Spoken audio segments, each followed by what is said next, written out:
either 0 or 1. Okay, it may be kind of a diabetic condition in which few samples are representing non-diabetic and few are representing diabetic. Okay, now I want to build a model which can predict diabetic or non-diabetic cases, right? So let's say I have x-axis representing the features and y-axis are representing the labels. Fair enough. Now, based on it, if I want to build a machine learning predictive model, so currently whatever I know, what we know linear regression. So what linear regression does? Linear regression will try to find out a best fit line through this data. Okay, it will just try to find out a best fit line through this data, and based upon this line, output will be predicted. So that means if I want to use linear regression over here, okay, so I will make use of the equation. What equation we already know? Y hat is equals to W naught plus W1x. Okay, this equation I'll use. Okay, and if your y is represented by 0 or 1, right? So we need to find out W naught and W1. We need to find out W naught and W1 for minimum value of y minus y hat, right? For minimum value of y minus y hat, we need to figure out W naught and W1. When we figured out W naught and W1, we can feed those value and then we can make the predictions, right? But here, if I use this equation and will make the prediction, the predicted outcome will range from minus infinity to positive infinity, because this is a linear line, and linear line is what? It can be anything from minus infinity to positive infinity, right? But our target is supposed to be, our predicted value is supposed to be what? 0 or 1, right? What happened? If I use linear regression, right, the predicted value can be anything from 0 to 1, right? But the predicted value can be anything from minus infinity to positive infinity. Okay, minus infinity to positive infinity. But the output, or the predicted output, right, supposed to be a 0 or 1. This is what expected. Fair enough. So how can we fix it? So we make a change over here. We'll break the linearity, right? So how can we break the linearity here? Let's see. Y hat is equals to W naught plus W1x. From here we started. So we will use it. E raised to the power y hat is equals to E W naught plus W1x. What is it? This is an exponential function. Okay. So what exponential function is doing? So let's see. I'll show you. So for that, this equation we transformed into this equation. Now what it will do? See, whenever I take exponential value, let's say if I take over here a particular value, let's say a is equals to 56, okay, and thereafter I will take the import numpy as np, okay, and if I take the exponential value of it, np dot exp of a, so what I get? I get some exponential outcome of it, right? Yeah, some float value. Yeah, right. But if I will take negative value as well, let's say if I take the negative value, okay, negative 56, then also the output is what? Positive, right? It is positive. 4.7 into 10 to the power minus 25. Yes. Okay, what output we are getting here? We are getting over here, let me just have this one. So exponential will always be positive? Is that Right. Here we are getting 4.7 into 10 to the power minus 25. So this is also positive. Yeah. So even if you give the negative value or positive, like suppose if I'm giving a very large negative value, then also at the end the output will be close to 0, but it can't be negative. Right?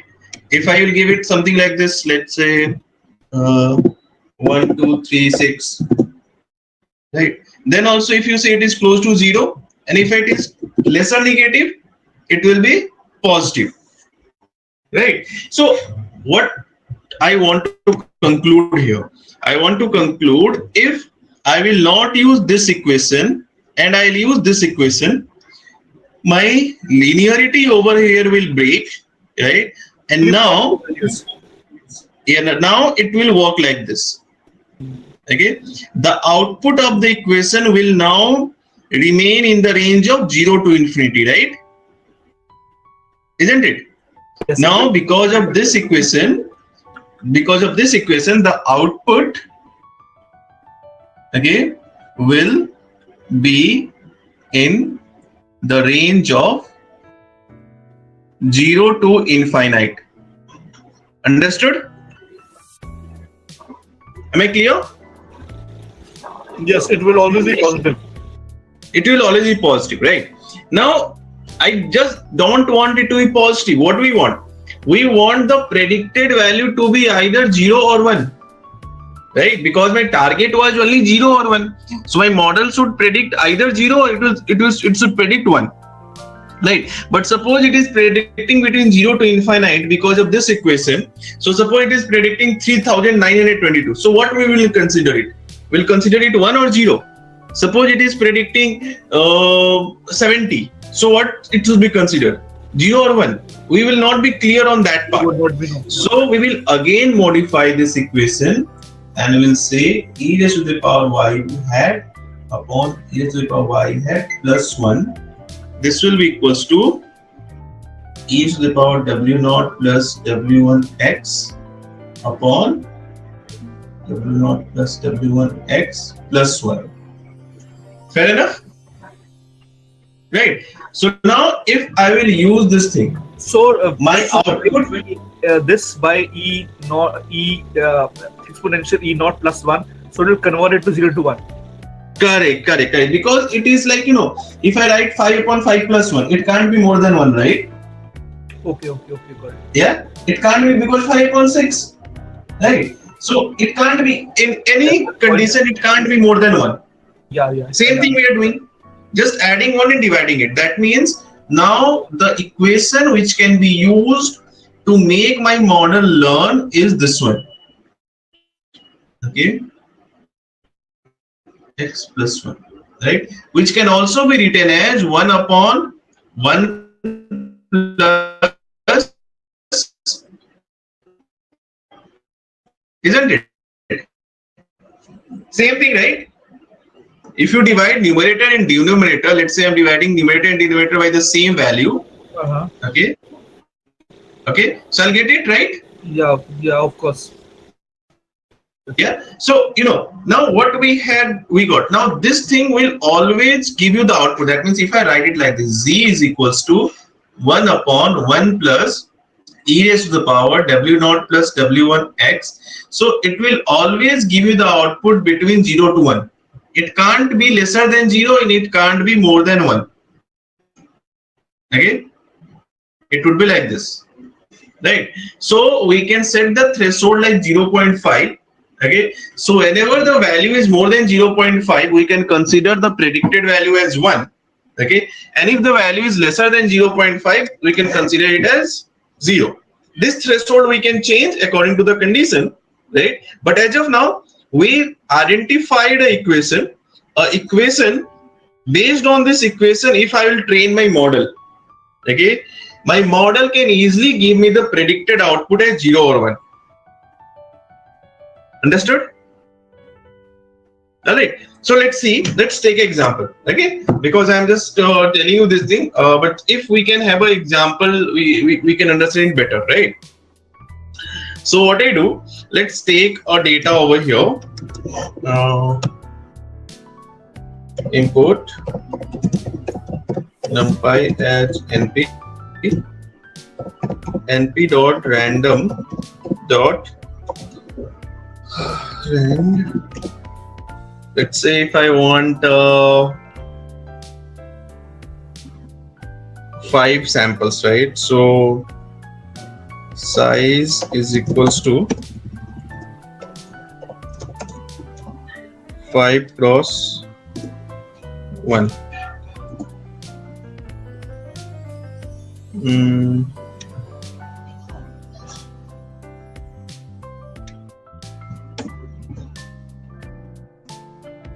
Random between 0 to 1 I want, right? So let me just try to run it.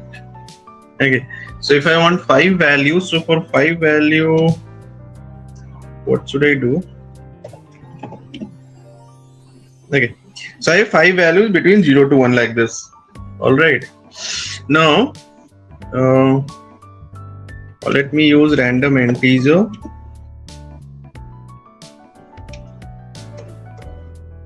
Random integer between, let's say, 1 comma 20, and size can be 5 cross 1.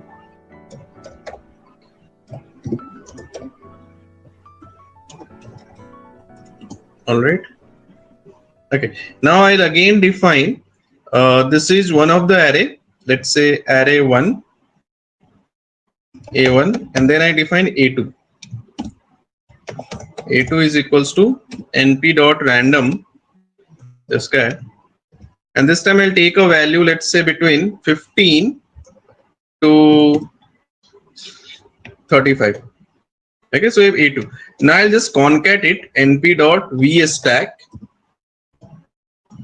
vertical stacking, A1 and A2. All right. So now we have these things. That is A1 and A2 is identified over here, and I'll just put it into, let's say, X. Okay. So suppose this is my features. It can be anything, features, right? Now I'll define a label, right? So for the label, what I do, I'll just take over here Y is equals to np dot array, right? So I'll define first 5 value as 0. Okay, and next 5 value as 1. All right. Okay, so this is what my, and I'll just give it a name dot reshape 10 cross 1. Okay, so this is my Y value. Okay, we'll take the actual data, but first we need to understand the process. Okay, so what exactly we want to do? Let's say it is generating just more 0 over here. 0, 0, 0. Why it is generating 0? So many 0. 0 I am not taking over here, right? So it is generating 0 over here. Something is not. Let me use 5 comma 20.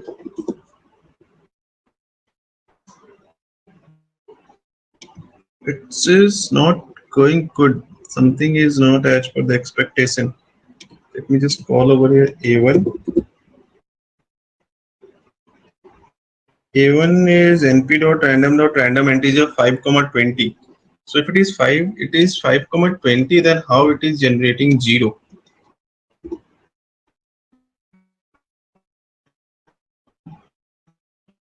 It's not generate 0, right?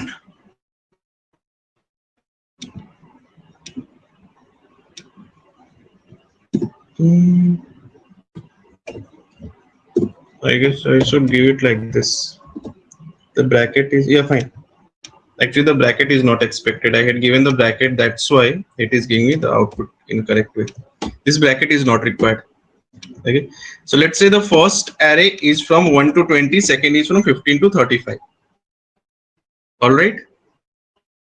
Now we have Y value over here. Done.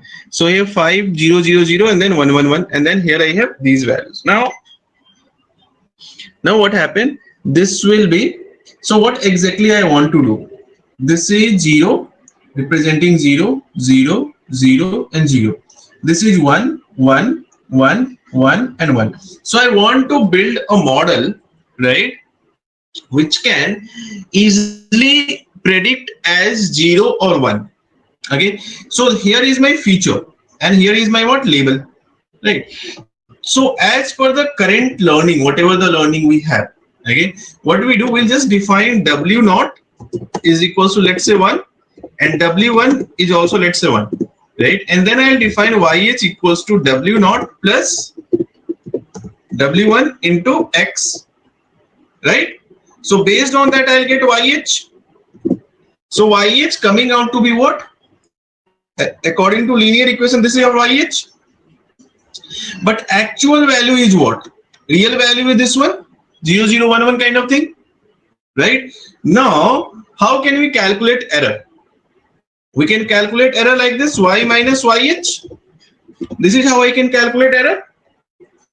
So after having the error, what we need? We need to optimize this error. So how error optimization happened? I told you. How error optimization happened? Through gradient descent, right? Can you recall? Yes, yes. Right? That means for the gradient descent, we want the square of it. Right? So what we need to optimize this error. I can take the mean of it. Okay. Dot mean. Okay. So now this is the mean, right? Now here this is called error value. Okay. So now if I will take it, print error. Okay. So here is my error value. This error I need to optimize. Okay. I need to optimize this error, and for the minimum error, I want what? I want these two things. Isn't it? What at the minimum error value, the coefficients we want, right? But the problem over here is that if whatever the process I'll do to minimize the error, at the end we get a coefficient, right? And using those coefficients, if I will put some of the x value, the output can't remain within the range of 0 to 1. Okay, the output, like suppose based on this data it identified something, based on this data it identified the values of what? W0 and W1, right? And thereafter YH value also becomes in the range of 0 to 1. But suppose if I feed a very large value of x, then what happened? The output may go outside 1, right? The output may be more than 1. Yes. Because it is a linear equation. Linear equation can't be, you can't control the output of a linear equation within a certain limit, right? So what we need to do? We need to make the change. Okay. So the changes are what? First of all, we need to use over here np.exp of YH, right? So it will always remain positive. Next, we want it to be kind of the output to be in the range of 0 to 1. So if I want output to be in the range of 0 to 1, what we do? We will take over here for VAL in YH, we will take each value 1 by 1. Okay. What do I do? YH plus 1 upon YH plus 1. Right? Right. This one, Z is equal to this one, divided by the same thing, plus 1.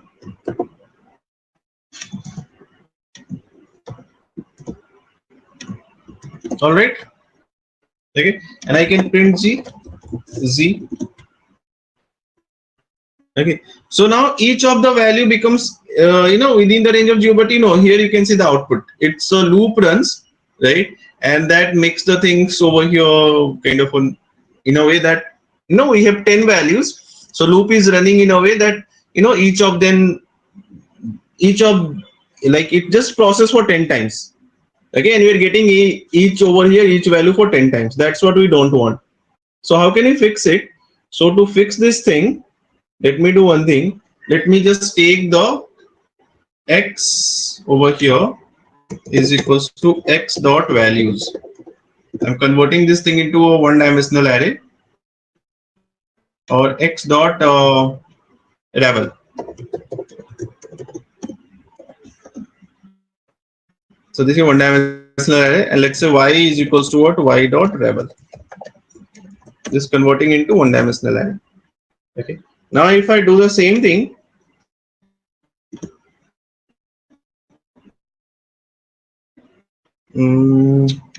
after converting into one-dimensional array, what happened?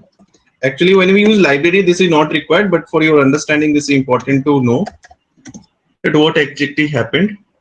So when I calculate W naught plus this one, it is showing the output like this. Let me just do it like this.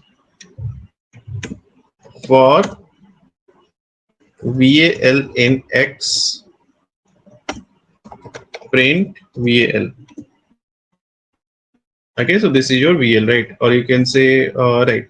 So here I can use the equation. Okay, what is the equation? W naught, or I should use a small x over here. Let's use a small x. For a small x in capital X, right? So I'll use W naught plus W1 into capital X, sorry, small x. Okay. Or to avoid confusion, what we do, let me just use it as a feature. Okay, this is features, right? So features is equals to, I'm converting into one dimensional so that properly loop can be run. Okay, I can also use two-dimensional data, but you know, in that case, it will create a more confusion to understand. So I'm just trying to make it simple. So now this is your linear equation, right? This linear equation I can store into YH. All right. Now, based on this linear equation, we can calculate error. So error is equals to y minus YH, and then I can take the square of it. Okay, and then I can take the mean of it. But before calculating the error, what we should do? We need to convert, we need to break the linearity, right? So let's say I'll use z is equals to np dot exp. Exp of what? YH. So print z. All right. So now I'm calculating the exponential value of each outcome. Now this will be divided by np dot exp plus 1. All right. So you get the z value between 0 to 1. All right. And this can also be written as this way, right? So what I do, I'll just take over here 1 upon 1 plus np dot exp negative of YH. Okay, it's getting the same value, right? So now when we get this thing, right, we will do what? I'll store this thing into a output, or you can say calculated output. Calculated output. So calculated output is blank, right? So here I'll update it, calculated output dot append what? This z.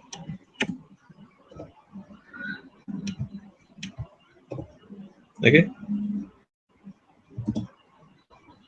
All right. Now I'll do what? I'll just print this calculated output.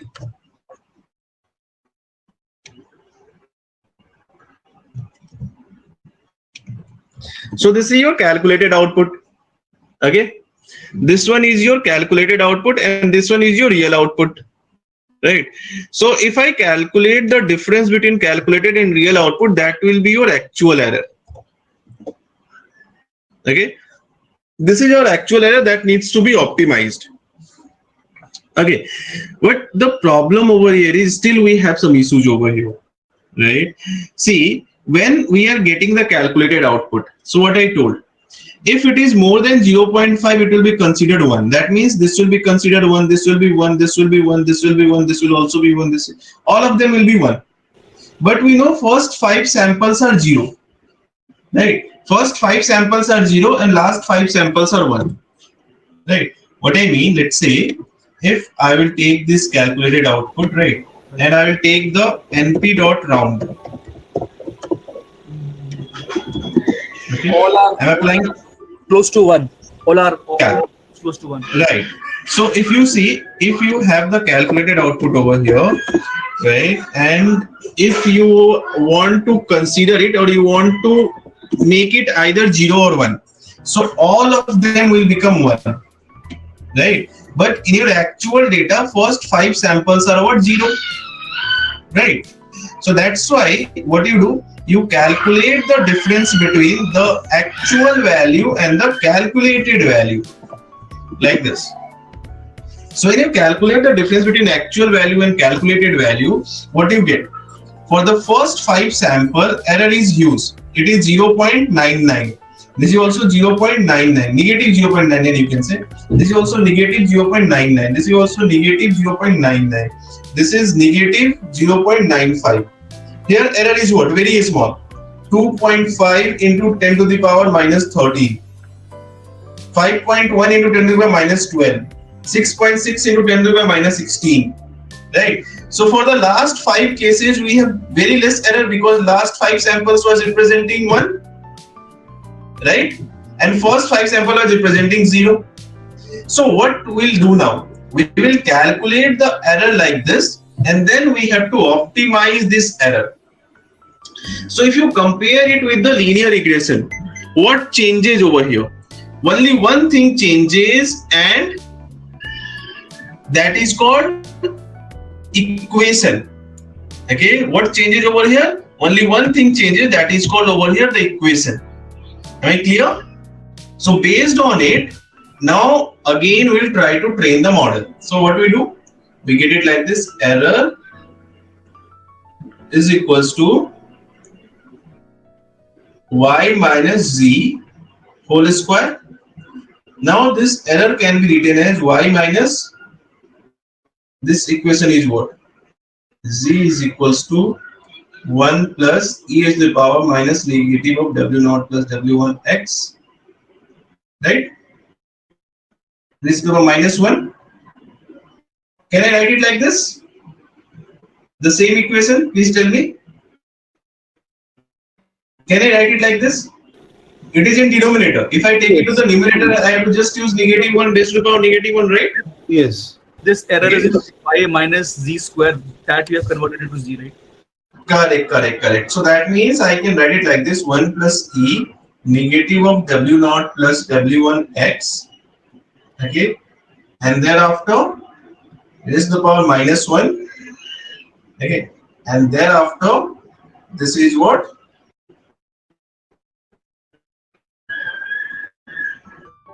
The square. All right. Okay, so just like your linear regression gradient descent process, here also the gradient descent will only work, but what will change? We are changing the equation. Okay, what are you doing? We are just changing the equation for the training, right? So now what can we do? We can just write it over here. Like if I have to again optimize it, so for optimization we require this thing, right, and this thing. Okay, these two things we required, right? So based on it, training will be done. So if I will differentiate it, what happens? Same thing, y minus. This will remain as it is. In case if you don't know differentiation, nothing to worry because library will do the job. So you need not to worry about this mathematical part. Just for understanding, I'm telling you. Okay. In case if it is not that much mathematical part is not that much clear for you, it's okay. It will not bother you much. Ultimately, you'll use library, but you should know like what is going on in the back end, so that later on for the advanced part like deep learning and other hyperparameter tuning, it will help you, right? So now if I want to differentiate it, this 2 will come over here and this will remain as it is. Next, this part will be picked up for the differentiation, right? So now I'll write it like this: 1 plus e raised to the power negative of w0 plus w1 x raised to the power minus 1. Okay. Thereafter, this part will be picked up. Okay, multiplied by e raised to the power negative of w0 plus w1 x. All right.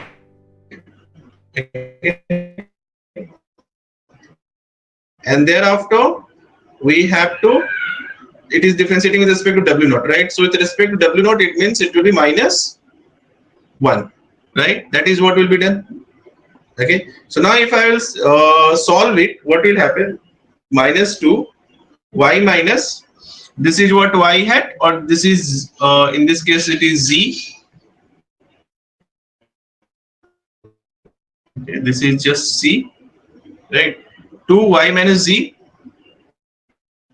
multiplied by, this will be what? 1 plus this one, 1 plus e raised to the power this one. So this can be considered as, okay, this will be, since you are taking it from here and the square term is also there, so it will be what? Square, negative of. Okay, so what is this? See, if you look at here, this is z is equal to 1 plus e minus w naught plus w1 x raised to the minus 1. Same thing over here, only minus 2 is there. So as minus 2 is there, so it will be what? Z square, right? Multiplied by, this will be what? E raised to the power this one. So you can calculate it from here, right? How can you calculate? It will become 1 upon plus w1 x will be equals to 1 upon z minus 1. That will be 1 minus z upon z, right? This is what can be there based upon this equation, right? So you can write it 1 minus z upon z. That means we are simplifying it, right? Multiplied by minus 1 is already there, so no need to use minus 1 now, because minus 1 we already added here. So this will be equals to this one will be removed. So this will be minus 2 y minus z 1 minus z. Okay, so this is a gradient value. If you do the same thing with respect to w1, what will be added? Only one thing will be added, everything will remain same. Only x will be added. Okay, z 1 minus z into x. Okay, only x will be added. So what is it? This is just a gradient part. Like if you remember the gradient that we calculated in linear regression. Okay, the gradient that we calculated in linear regression were like this: y minus yh, right? This is for w naught, and for w1 it was yh into x. This was the gradient in linear regression, right? So here also you have the almost similar gradient, but what is added? This term is added, z1 minus z, because of exponential equation. All right. Now, based on it, let's try to use it in our equation. This is your feature and this is your label. All right. I'll not convert into Ravel. Make it simple. Okay. Now I'll do what? np dot hstack. What happened? Why it is facing problem today? Features. Let me just make this thing more simple over here. I'll have a features over here, and then I'll take the y column over here. So this can be our data. All right, first of all, just put the data properly, then try to fix it. So now I have a data over here, fine. Now based on this data, I need to calculate the output using logistic equation. Okay, so for the logistic equation, what I can do, I can use exponential values, right? So for that, I will use yh is equals to, over here, coefficient, we require w naught plus w1 into x. That means your, from this data, the first column will be your x, right? So data column 0 colon 1. All right, so this can be your linear equation that we know. Now we require what? W naught and w1. All right, so w naught over here, let's say this will be equals to 1, and w1 also, let's say this is also equals to 1. Okay, and then we are taking this data from here and trying to multiply this guy, and then I am trying to take the output. Okay, so you get the yh easily over here. Now based on this yh, I need to calculate the logistic regression output, right? So for val in yh, print 1 upon 1 plus numpy exponential value I can use. So numpy had I imported? Yes, I had imported. So np dot exp of negative value of yh. All right, so we are getting it But here only one thing we can fix is we are just, when we are taking it 1 upon this, again running it for multiple times, because we have multiple values over here. So this thing can be corrected.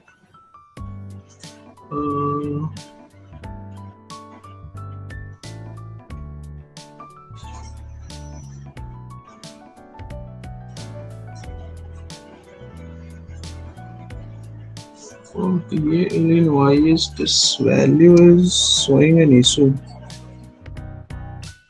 Or VL in YH.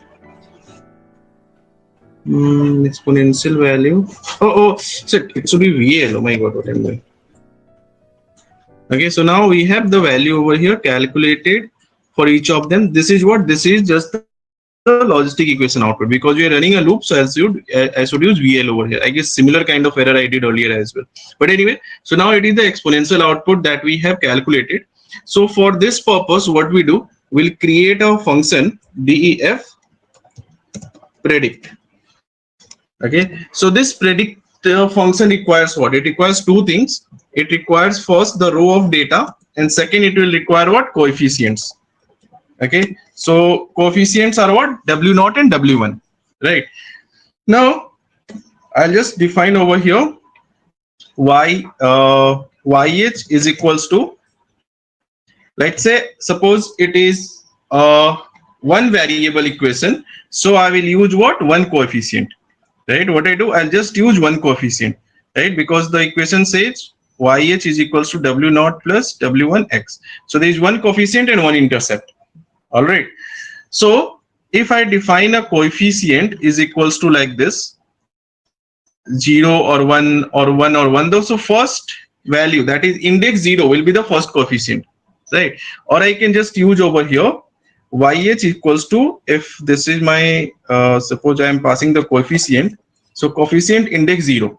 Why I'm using index 0? Because when I call this thing, right, when I call this thing, I'll pass the coefficient like this, 1, 2, like this.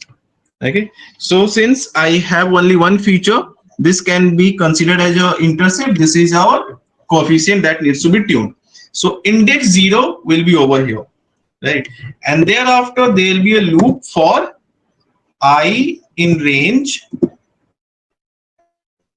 Okay, in range what?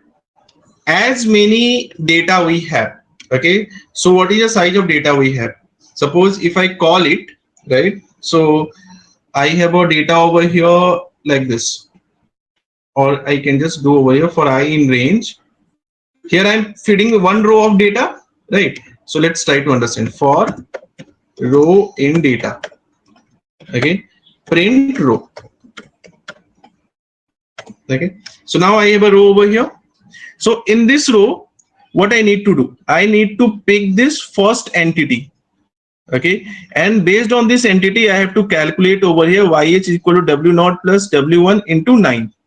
Okay, but suppose I have one more feature, so it will be calculated like this, W0 plus W1 into 9 plus W2 into 7 kind of thing, right? That means this equation, okay, how many value will be calculated, that will depends upon how many features we have. Okay, so how can I find how many features we have? We can find how many features we have by calculating the length of data in each row. Okay, so I have length of data in each row, it is 2, but out of 2 there is only one feature we have, so that means -1, right? Because 1 is your target, so always you will remove the target from there, right? That means I have to calculate it for only one feature. Suppose I have 2 features or 3 features, so 3 features will have what? 3 features and there is one target, right? So if I will calculate length of row will give me what? 4, -1 will give me what? 3. That means I have to calculate the output for 3 features. So for 3 features the output will be like this, W0 plus W1X plus W2 X2 plus W3 X3. All right, like this we can easily calculate, isn't it? So based on that we have to run the thing. So that's why for I in range, length of your each row, for I in range, length of your each row of data minus 1. Okay, this YH is already there, in which the coefficient 0 is added. The next value will be added plus equals to coefficient 1, isn't it? Coefficient 1, so that's why I plus 1, because default value of I is 0, I plus 1 multiplied by the first value in each row. Okay, row that is index 0. That means if I'll use over here print row index, or you can say row 0, right? I'm just printing row 0. So if I print row 0, then from each row I will have the features picked up, because row index 1 is what? Your target from the data, from this data, this is index 0, this is index 1, right? So we are picking index 0, so we are just separating the features. And thereafter we'll write the logic return 1 upon 1 plus whatever the logic that we have over here. So now I guess this function will work better. Last time I just tried to make I skipped few things, that's why it was not working. So now I have the function which is expected to return the value. Only thing we required, what I need to, for row in data, okay, we need to pick each row one by one, feed each row one by one over here, okay, in this predict thing, right? So how are you predicting? We are just kind of feeding over here for row in data predict, and thereafter I'll print it.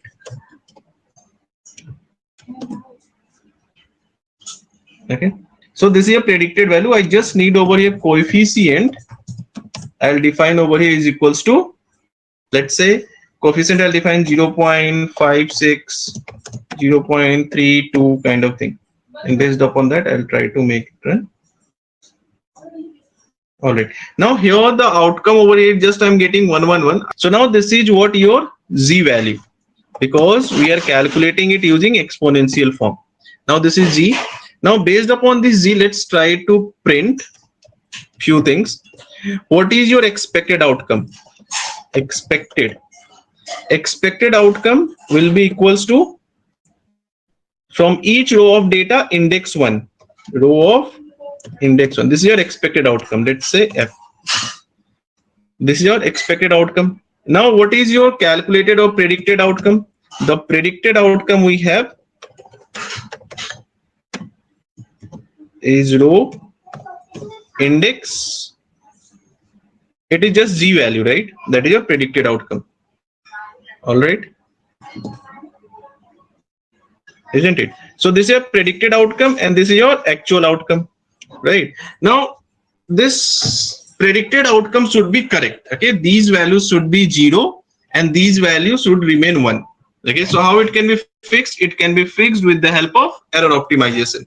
All right, so next we have to work on the part which is called error optimization. All right,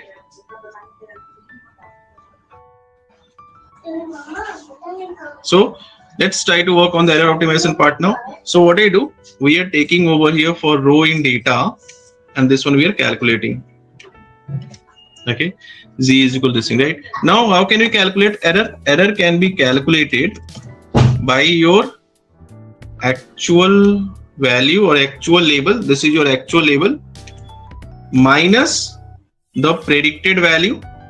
Z is your predicted value, but this is coming out to be in a bracket, so z I can directly use over here. Now let me try to print it.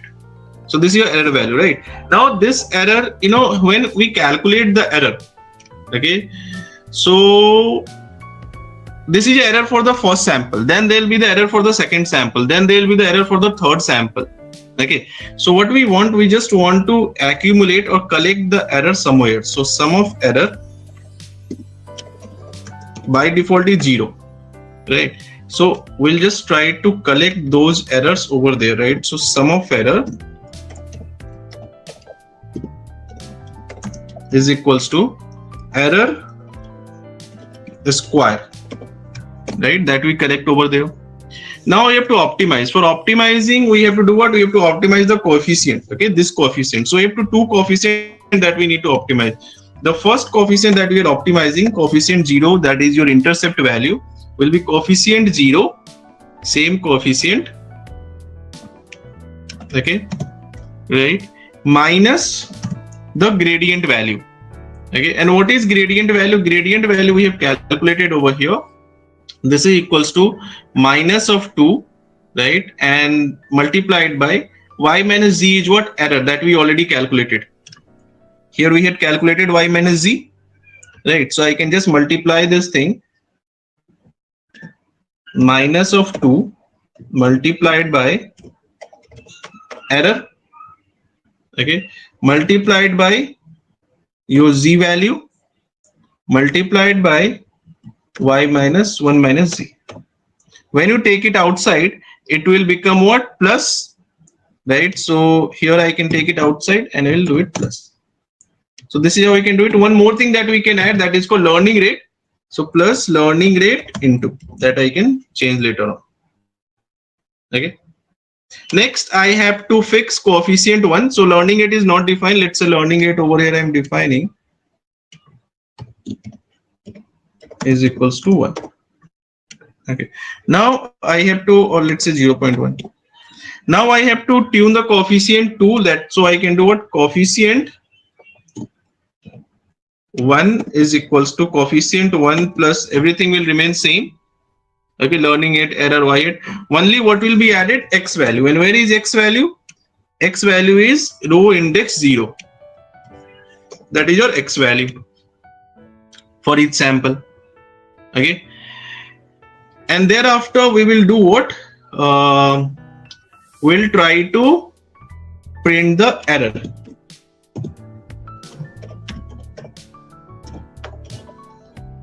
Okay, at the end, sum of error, sorry.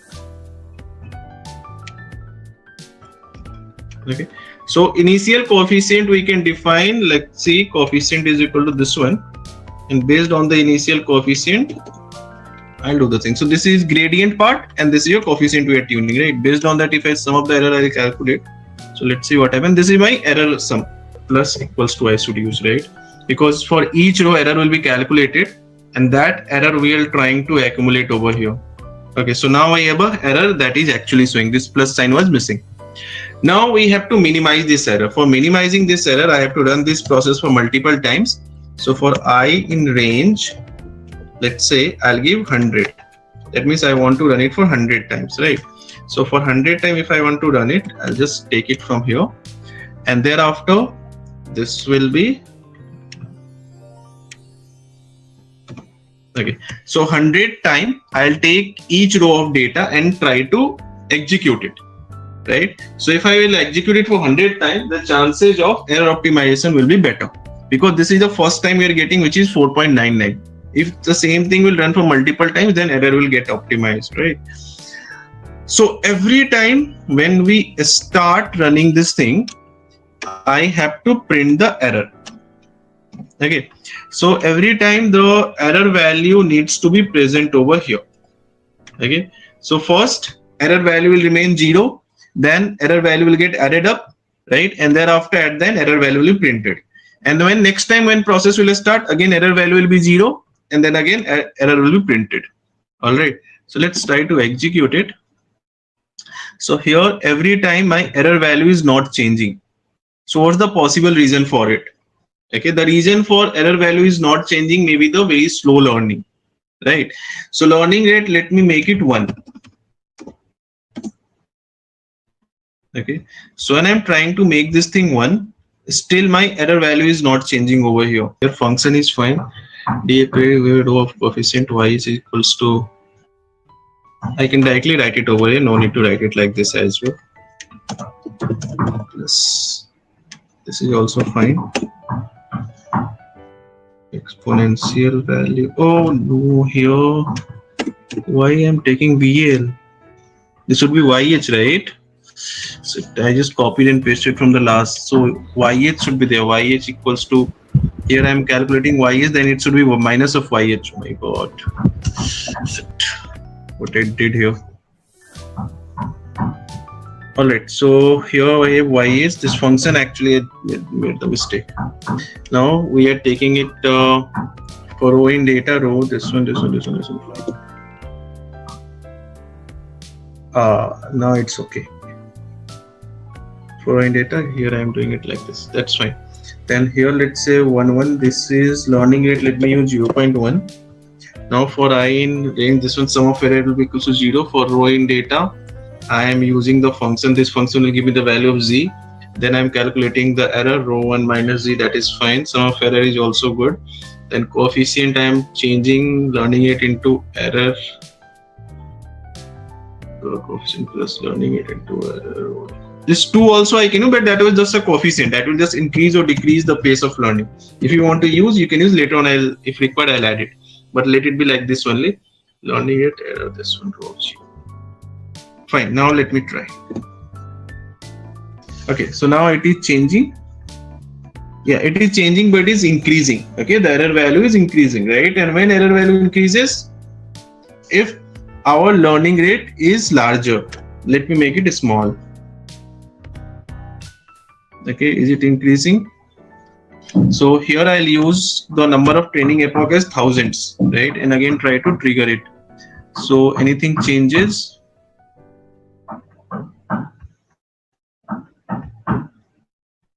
It is changing, but it is increasing the error 4.9797969590. But after some time, it had started increasing the error from here, right? So that means let me try with some smaller learning rate 0.01 and again trigger it. So now if you see my error value came down to 0.87. Okay, so the point is in these kind of cases, sometimes it finds that your error value is not changing. That's why I had given it 100 initially, right? Sometimes it will show you an intuition that your error value is not changing and you are at the minima, right? So if you see, if you are running it for 100 times, you will find that you are at the minima, right? But when you execute it for more number of times, okay, so after some time, it will start changing. That means the minima, it will try to cross the minima, or you can say it will try to cross the local minima, right? Because I told you in gradient descent what happened. The situation may be like this, right? Or the situation over here in gradient descent, sometimes you may have that like this. So if you touch this one, this is called local minima, right? So at the local minima, sometimes things get stuck. Okay, so by running it for more number of times, I try to, kind of a slightly change from here, slightly just try to move out from here so that I can have the global minima, right? So now I get the global minima where my error value is 0. something 88. It's very less. Now, based upon this global minima, and this is our trained coefficients. Right. Based on this trained coefficient, if I'll do the same process once again, which process? The process that we did here. Okay, I'll just copy this thing, I'll paste it over here, and this coefficient I'll remove from here. Okay, and I'll try to execute it because now I'm using this trained coefficient. So you can see for the first 5 samples which were predicted 111 initially, 4 of them become 0. Okay, the 4 value gets predicted as 0, isn't it? Only one of them may be 1. That means obviously there'll be not 100% accuracy, but yeah. So in this process, actually just try to explain you doing the code mathematically, but I did some really silly mistakes over here. That's why things get a little bit complicated. So what are the error that I did and what process it is having? Let me just try to explain everything once again. So first of all, this is your data, right? In this data, what we did, we have the features defined, and first 5 features I assigned the label as 0. Right, and next 5 features I assigned the label as 1. Right, now this is your data. Okay, now what I want the trained coefficient which can predict 0 for those samples so your target is 0, and which can predict 1 for those samples so the target is 1. Okay, so based on that, let's see, this is how I can calculate YH if I am using what? Linear regression. Okay, what I did, I had used over here YH is equals to W0 plus W1 into X. Okay, what is X over here? X is just the first column. Okay, 0 colon 1, that means the first column, that is YH. But this process we don't have to use. Okay, we have to use what? We have to use a process like this. Okay, this is what? This is your logistic equation. Okay, as per the discussion. So logistic equation had given me the value in the range of 0 to 1 for each given sample. Okay, so what are we doing here? I have this is just picking up the features, nothing to do here. I have applied a function. The function is doing what? This function will just take your coefficient 0 and coefficient 1 into row 0. What is row 0? That means when you call this particular function, you call this function for each data row. Okay, what we do, we'll call this function, where is it? We call this function, right, for each data row, this particular function, right? Like I have a data row, then second data row, third data row, fourth data row. So in the first, so in each data row, the first value is your feature and second value is your target, right? So when I call this function, we call it for each data row. So when we feed the row over here, from the row it took the index 0, right? So it is like W0 plus W1 into X. From index 0, it picked the value like this and put it over here. And thereafter, it will calculate the logistic output and return, and the output will be returned in Z. Okay? And that value we just printed over here. Expected value, row index 1, because in each row, what happened? The 0 value, the index 0 is your feature and index 1 is your target. So I just printed the target, the calculated value, and the rounded version of calculated value. Okay, so we get it over here. The rounded version of calculated value is 0 or 1. So it is all 1. Right. Now we have to optimize it. So for optimizing, what we did, the same thing, we are taking each row of data, calculating the value of Z, the error, right? And error is what over here? Y minus Z, that we had already seen over here, Y minus Z, right? Now this is the value of gradient, right? So same thing we did here. The gradient, because we know the how error gets optimized. Error gets optimized like this. W0 is equal to W0 minus learning rate into minus 2 Y minus Z into Z 1 minus Z, if it is logistic regression. So this minus minus will plus, so W0 plus learning rate into what? 2 Y minus Z into Z 1 minus Z. Okay, so this is what we get. Okay, and in case of weight 1, what will happen? This will be your X will be added, right? So you're adding the X. Okay, so here what we did, because it is being calculated for each sample one by one. So for the first sample, whatever error calculated, we have stored over here. Then second sample error is stored over here. Then third sample error is stored over here. Fourth sample error is stored over here. So when the loop will run for the first time, all the errors are accumulated over here, right? And once it is accumulated, thereafter we are running the loop for the second time. We just run the loop for 1000 times over here. When I execute it for 100 times, it shows me a kind of intuition that it does the minima. But when I run it for 1000 times, I get that, okay, the error optimization is possible more, and then we can get it. Always the optimization happens, you know, it is very small data. Generally, if you have a large data, it will take millions of time to optimize your error. Okay, so based on the optimization, this is your coefficient, and based on this coefficient, when I again try to predict, first out of first 5 sample, 4 are predicted well, and this is your trend coefficient we have. So what we do, we made use of Scikit-Learn.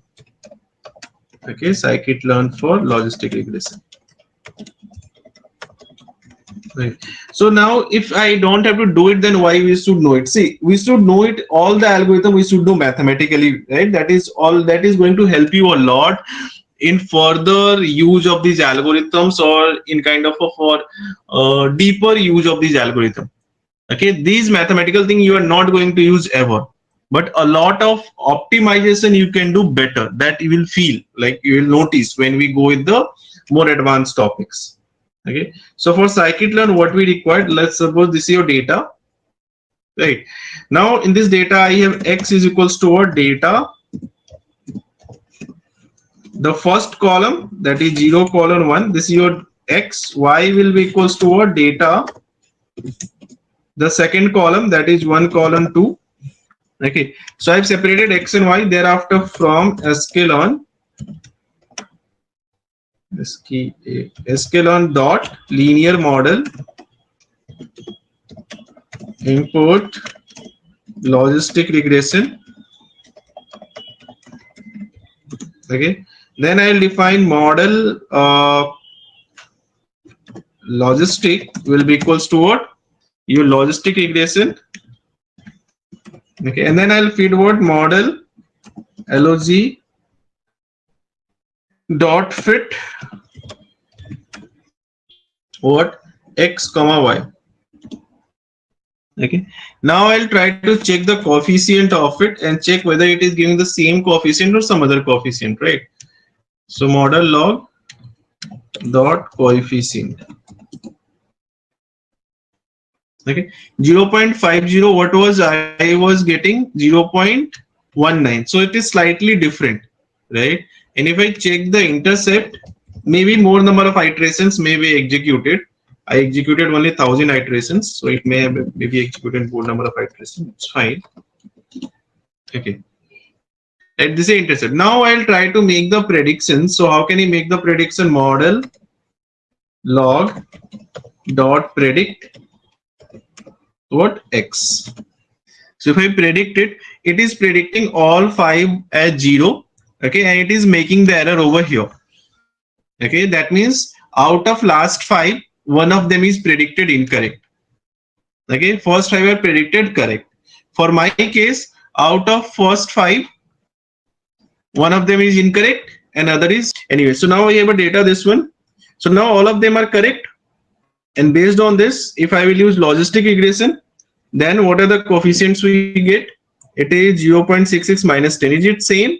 Not necessarily it is same, but yeah, this is a coefficient we are getting. One is negative, other is positive. Here also we are getting one of them, intercept is negative, this is positive. And this is also giving the predicted value like this. So why it is slightly different? Because that depends upon, because the kind of number of iterations. Okay, here we are running it for 1000 number of times. It may be running for lesser number of iterations, or it may be running for more number of iterations. Okay, the internally.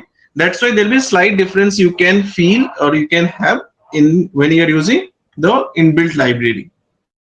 Right, but the process remains same like that. So let me just give it a name. What name shall I give it?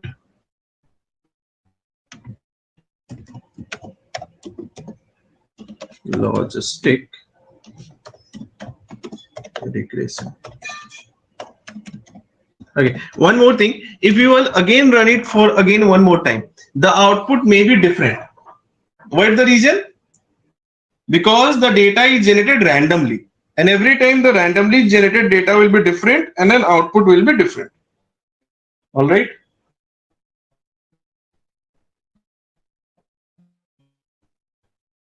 Okay, so based on this, if we want to work on some of the project, let's say if I want to work on this project only, okay, diabetic prediction data set. Okay, so what I do, I'll just download this data first.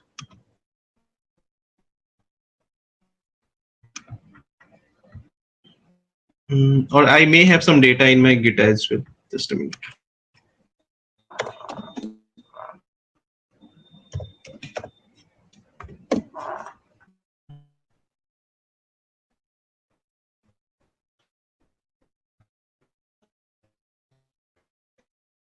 I may have some data in my Git as well. I'll just take some of the data. Which data shall I take? Churn modeling. Okay, so this churn modeling data, let me take from here, and we'll try to implement the logistic regression over here, right? So this is a data which is there to predict customer churn, right? So let's try to use it. Customer churn prediction. Okay, so df is equals to pd dot read underscore csv. Okay, first I need to import all the libraries. Import pandas as pd, import numpy as np, import matplotlib dot pyplot as plt. Then I have df dot head.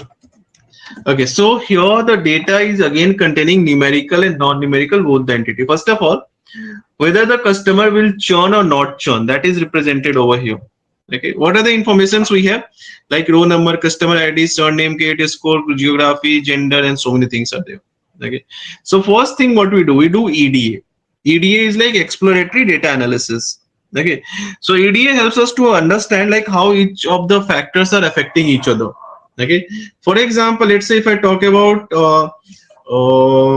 first we need to check the data types. Okay, then we need to check the null values. Okay, so data type says that we have mostly integer and object. Okay, but I need to check, is there any column which is looking numerical but is non-numerical? So what I can do, I can use over here df dot select d types. Okay, include is equals to number, so it will show me all the numerical data columns. Okay, if I want to check all non-numerical, then I can do what? Exclude. Simple, right? Now these are non-numerical data column. Now out of this data column, which are not important, obviously from this data, the non-important data columns are row number, customer ID, and surname, because to decide the churn, these things will not play any role. So first of all, we'll remove these three columns. Df dot drop columns is equals to this thing. We are removing row number, we are removing customer ID, we are removing surname.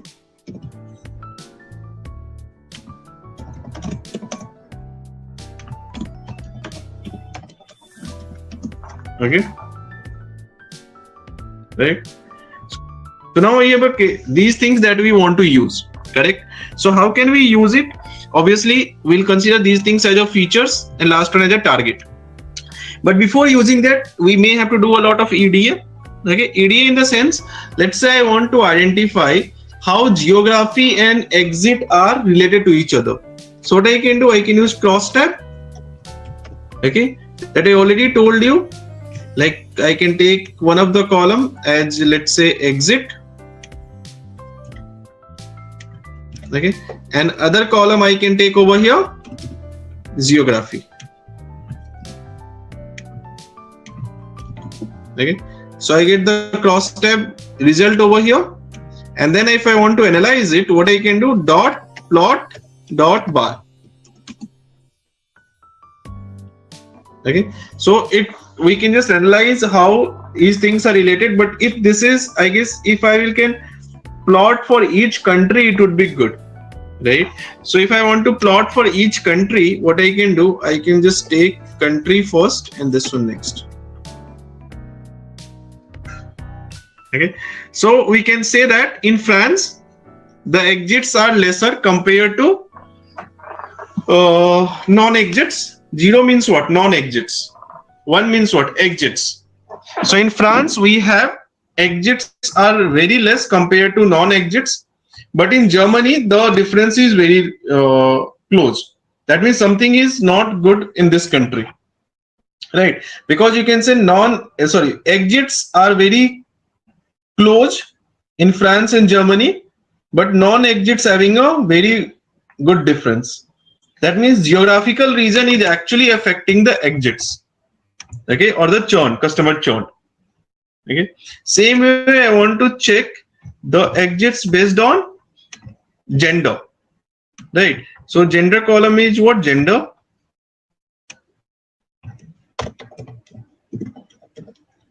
Okay, so I can just plot it again.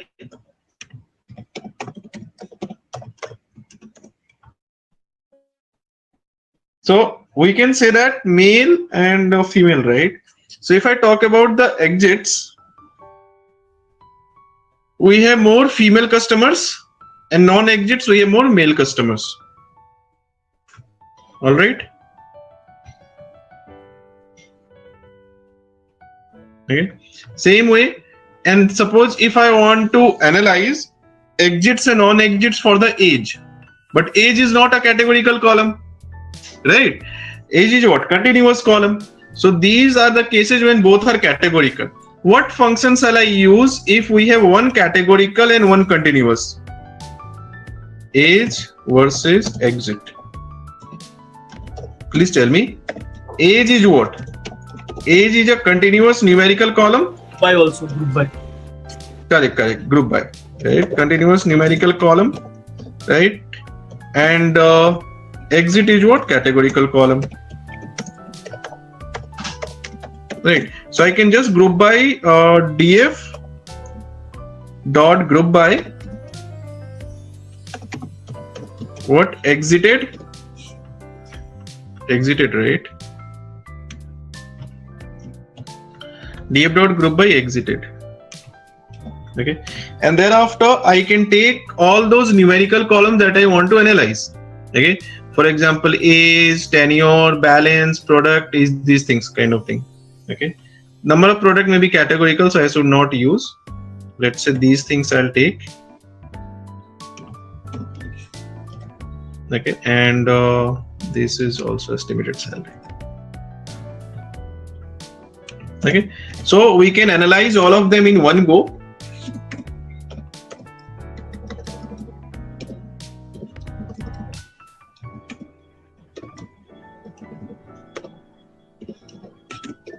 Okay, and then I can take over dot mean.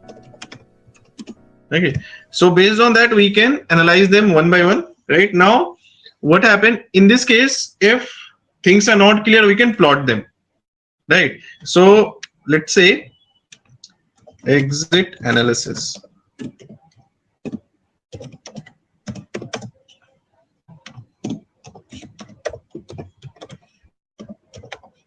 Okay, so here I have 4 values and 4 value I want to analyze. So better I can plot it as a subplot.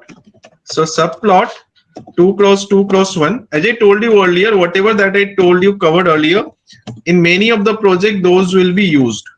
Okay, so you can see these things already we had seen, but again it is getting repeated. Okay, the first plot, second plot, third plot, and then we have fourth plot. Right. So in the first plot, I want to plot age. Right. So what do I do? PLT dot bar. Okay. X-axis will be exit analysis dot index, and height can be given by the age column.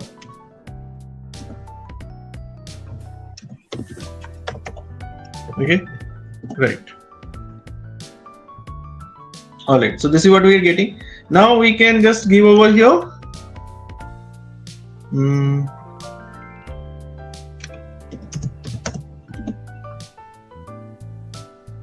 Why is it saying 0.5? I don't know. Okay, so now let me give PLT dot X label. What is X label over here? Exited. And Y label is what?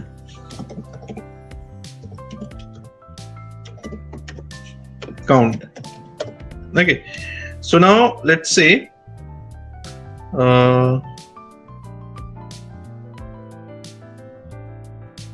and then title. This is what? Average age. Okay, PLT dot title average age of exit versus non-exit. All right. Okay, now let's try to increase this figure size. PLT dot figure. Figure size will be equals to, let's say I want to make it 16, 8. That is your height width I have defined. Okay, so now this is done. Based on this, I'll just copy this thing and paste it over here. Exit, and then it will be what? For tenure. TENUR. So exit average tenure. Average tenure. Okay, and thereafter it is what? Balance. Okay, so average balance. Average balance. Okay, thereafter we can do what? Estimated salary.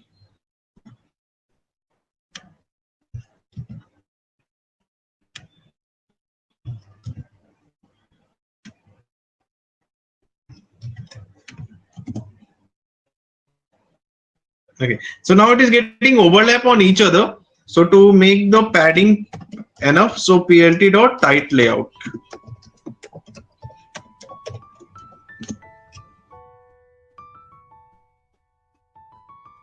Now it is good. So now we can just check it to what, that if I talk about this exit and not exit average tenure. So average tenure is almost close. Okay, let me just increase the figure size over here. Let it be 12.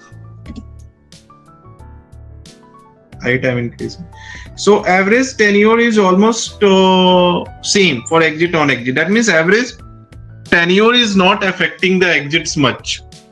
Okay, they are very close to 5. Right. Average age, we can say that when it is exit, average age is lesser compared to like when it is non-exit. Sorry, for the non-exits so is what? 0. Okay, so for 0 it is average age is lesser, right? And for exits average age is higher.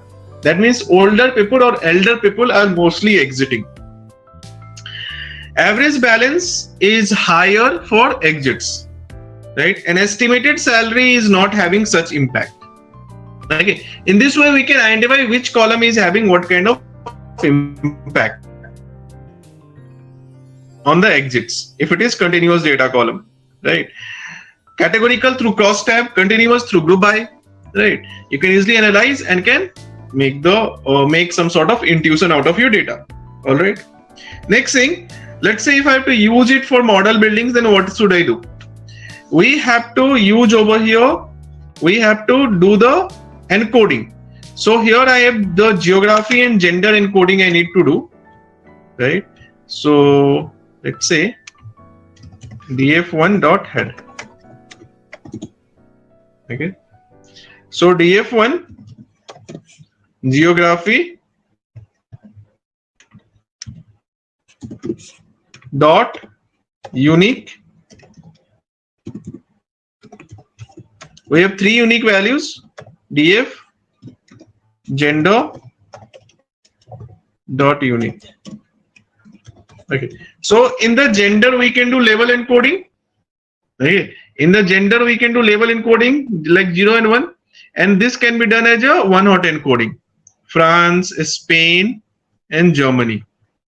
100, 010, and 001. Right. So this way I can do the label encoding. Okay. So female 0, male let's say 1. Okay, and I'll update the data column. So this is your df1, I guess. So I should use df1.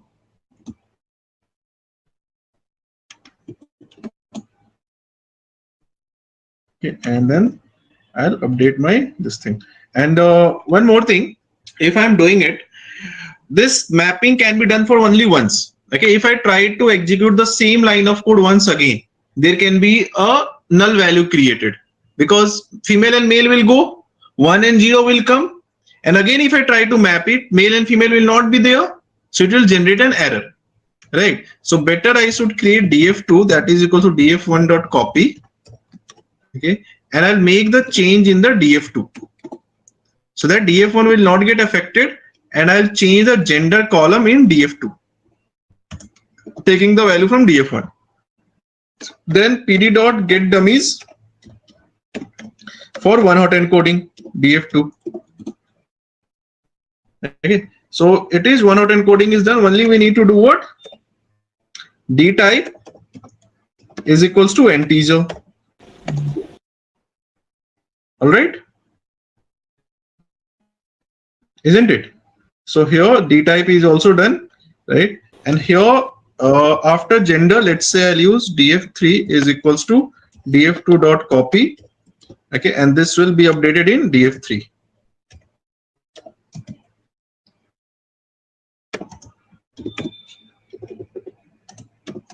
Okay, so now my df3 is ready for model building.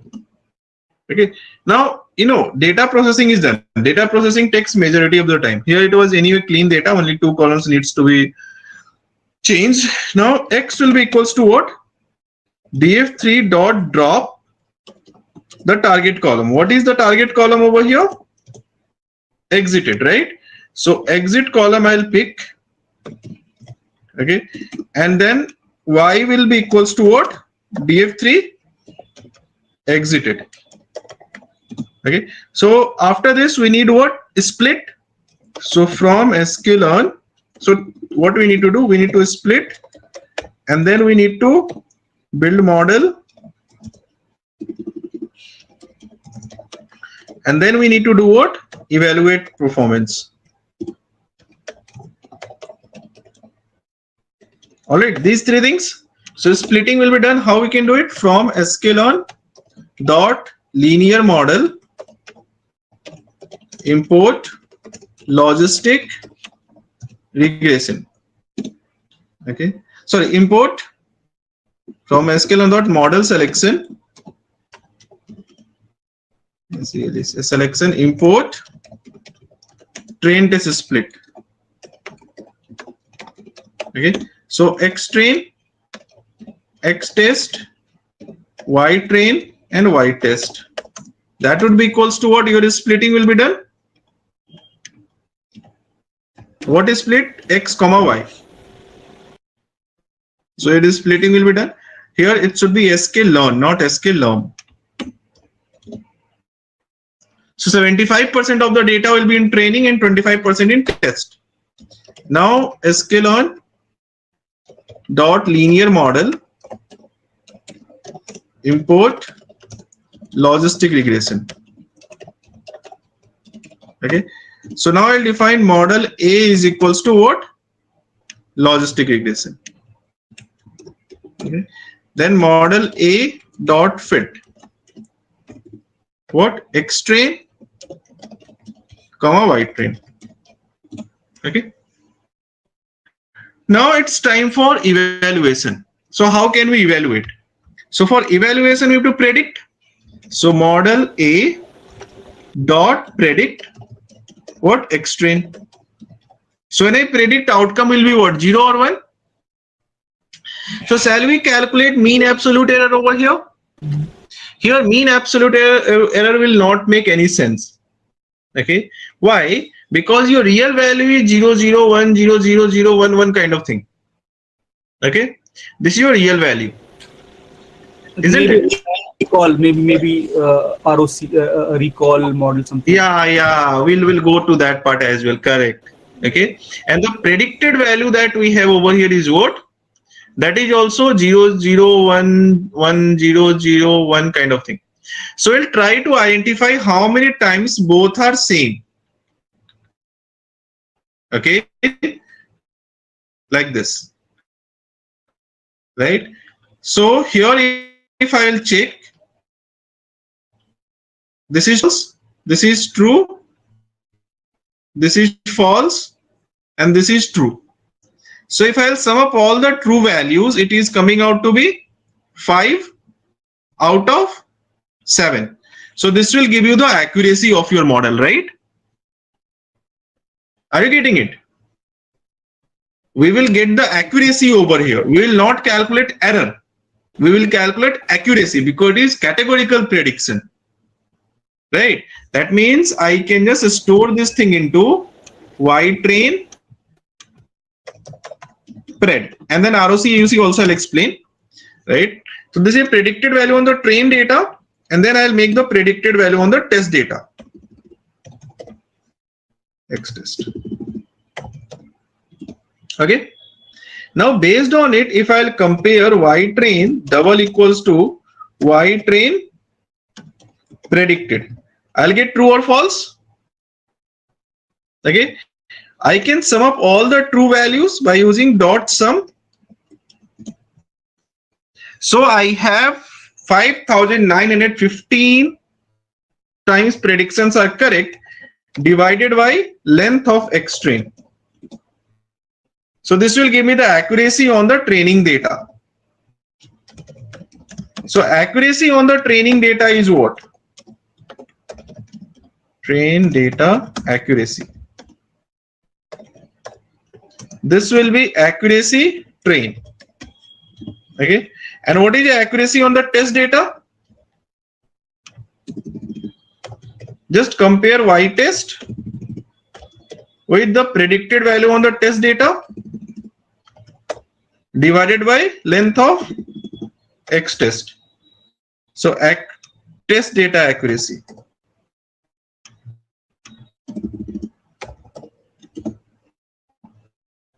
So this is 80%. That means very close. That means train and test both are in the range of 78 to 80% accurate. Am I clear? Yes. Okay.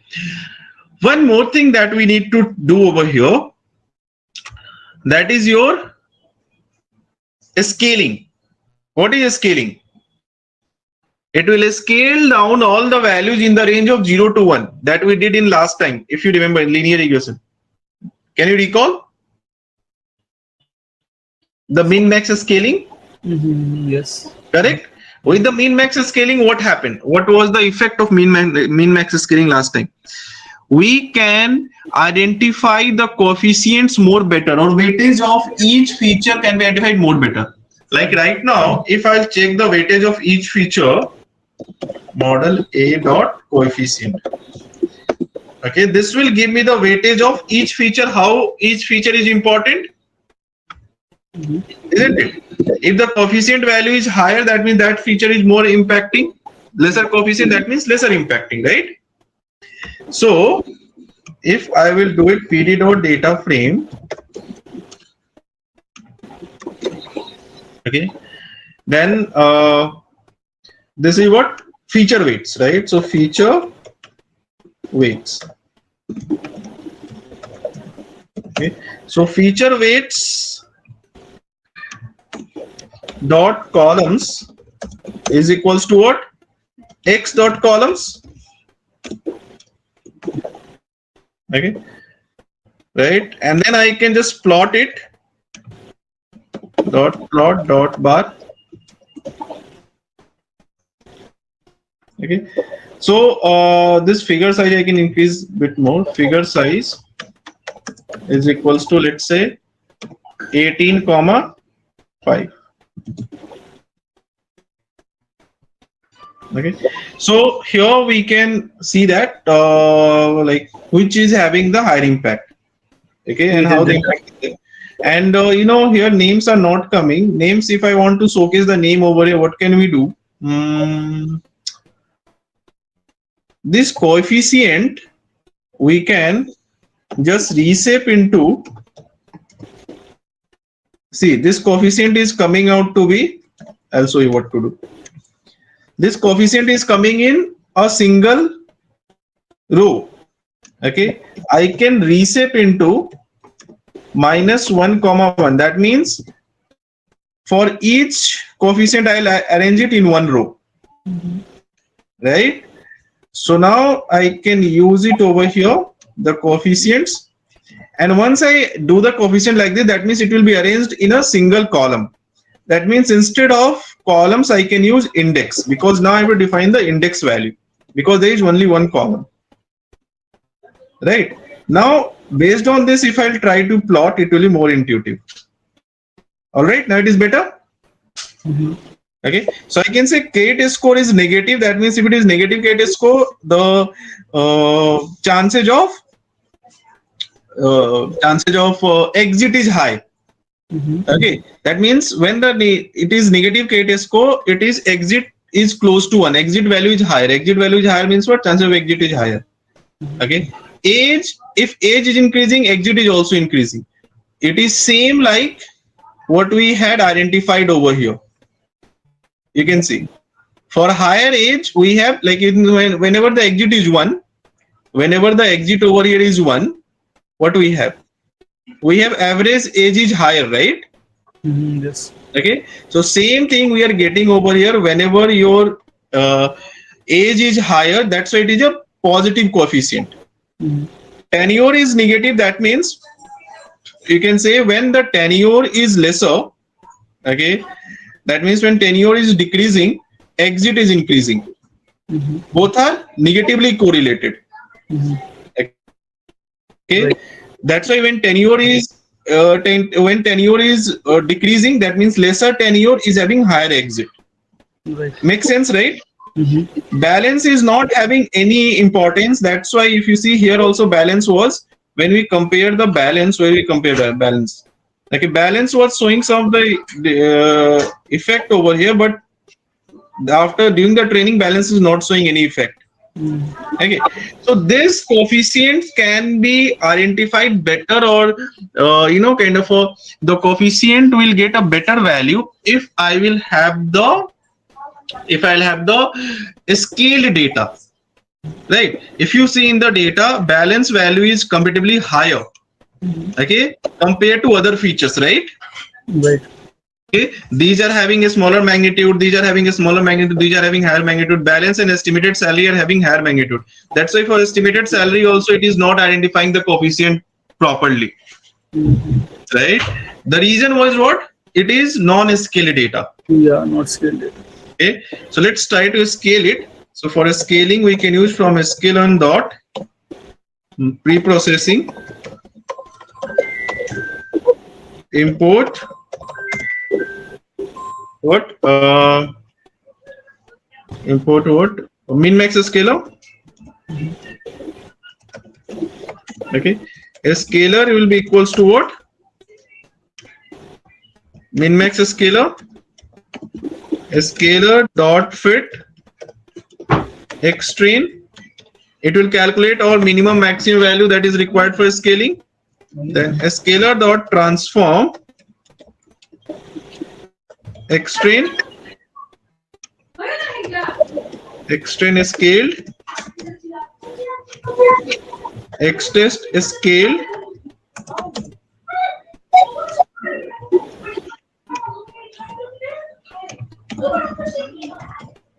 Okay, so now this scaled value we will use it over here. Okay, and thereafter we'll predict over here xtrain is scaled and xtest is scaled. Okay, xtest what happened is failing.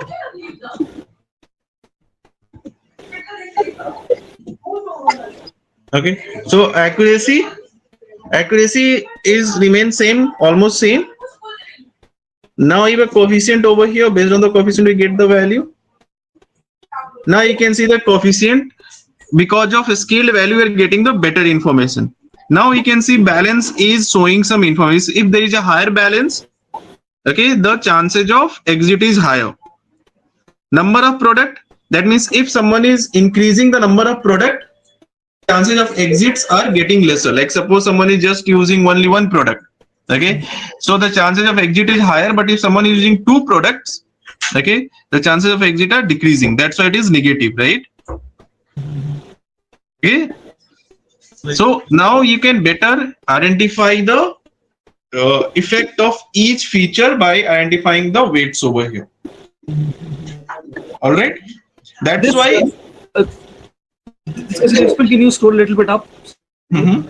This rename and all this is slightly this first we were doing this, it was something, it was in one, you said now it will be in one row.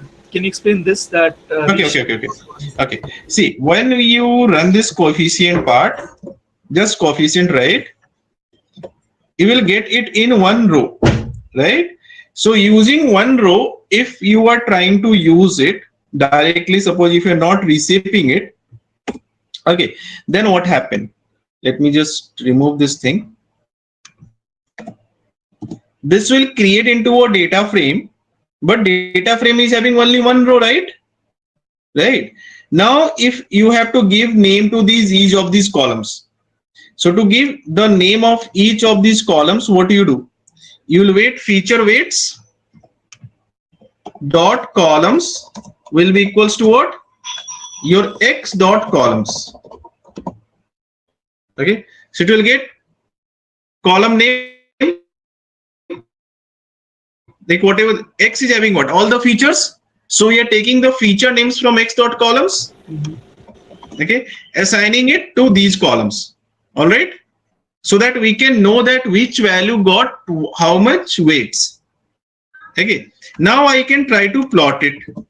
So if I plot it, what will happen? It will be plotted, but the thing is I have to compare with respect to colors. All right. Are you getting? I have to check the colors over here. Okay. The values are not coming on the x-axis. It is not like on the x-axis it is mentioning credit score, age or tenure, isn't it? It is also fine, no problem. Okay. But if I will do what? If I will convert this thing into a single column, okay, with multiple rows, okay, -1 will do what? -1 will automatically take the number of values, and according to that it will convert it into a multiple rows data. Like I have how many values? 1 2 3 4 5 6 7 8 9 10 11 12 13 values. So automatically it will create a 13 rows and 1 column. Understood? Okay. Now if it is created 13 rows and 1 column, then you can't define the column names because you have only 1 column. So I will define what? Index, because each row will be considered as an index. So that's why instead of using feature weight dot columns, we are using feature weight dot index. If I reshape it, reshape -1. Okay. Right. So here, what we have? Reshape turns rows into columns. Right. Reshape can just change the shape of a matrix. Okay. So here by default, it will just turn the things into, like, you can just change the shape of a matrix. Like by default, we are getting this shape. Okay. So by default, we are getting it like this. We have a value like this. Now it will change into a column. Right. Now if I want to change into 1 column, so I need to know 1 2 3 4 5 6 7 8 9 10 11 12 13 values are there. So for 13 values, either I should write it over 13,1, okay, or if I don't want to count, okay, just use -1. So it will automatically count and replace -1 with the length of your data. -1 is okay. Okay. Right. So if you are converting this entity into the data frame, okay, for the data plotting, right? So you have to give name to each of these columns, right? Okay, you have to give name to each of these columns. But if you're converting these things into a data frame like this, right, then you have to give name to each of these index. Okay, this is called column and this is called index, right? Okay. That's why after reshaping, when we converted this thing into a data frame, okay, after reshaping, when we convert it into data frame, we are giving name to each index. What name we had given? X dot columns. That means these value will be assigned to each index. First one credit score, second one is, third one tenure. Right. So now if I'll plot it, the x-axis will get those index values. Okay, x-axis will go to get those index, and this will be the plot over there, right? Okay. Am I clear now? Yes. Okay. So here we build up a model, and if we can normalize, we can better analyze the coefficients as well. All right. And what is the accuracy? We have a 80% of the accuracy that we got. That means if I want to predict the churn, we'll get an accuracy of 80%. Make clear? Yes. Okay. Right. I'll just give you a quick revisit what we covered. Yeah. So we were creating the machine learning model. We were working on machine learning model development after all sorts of EDA. Correct. Right. So after the data visualization and everything, we just started the machine learning model development. So here we used logistic regression. Right. So for using logistic regression, the first step that we did over here is like we had created our X and Y, that is features and labels. All right. Right. Then after we separated the data in two parts, that is the training data and test data. Right. Right. Okay. So once we have a trained data, test data, what we do? Just one question. So X is equal to df3 dot drop columns. You said. Did you define df3 somewhere earlier? I'm just kind of. See, here I was having df1. Okay, got it. I was having a data frame called df1, right? Just okay. Now in the df1, I have the pre-processed data. Correct. All right. Okay, and thereafter. Wait a minute.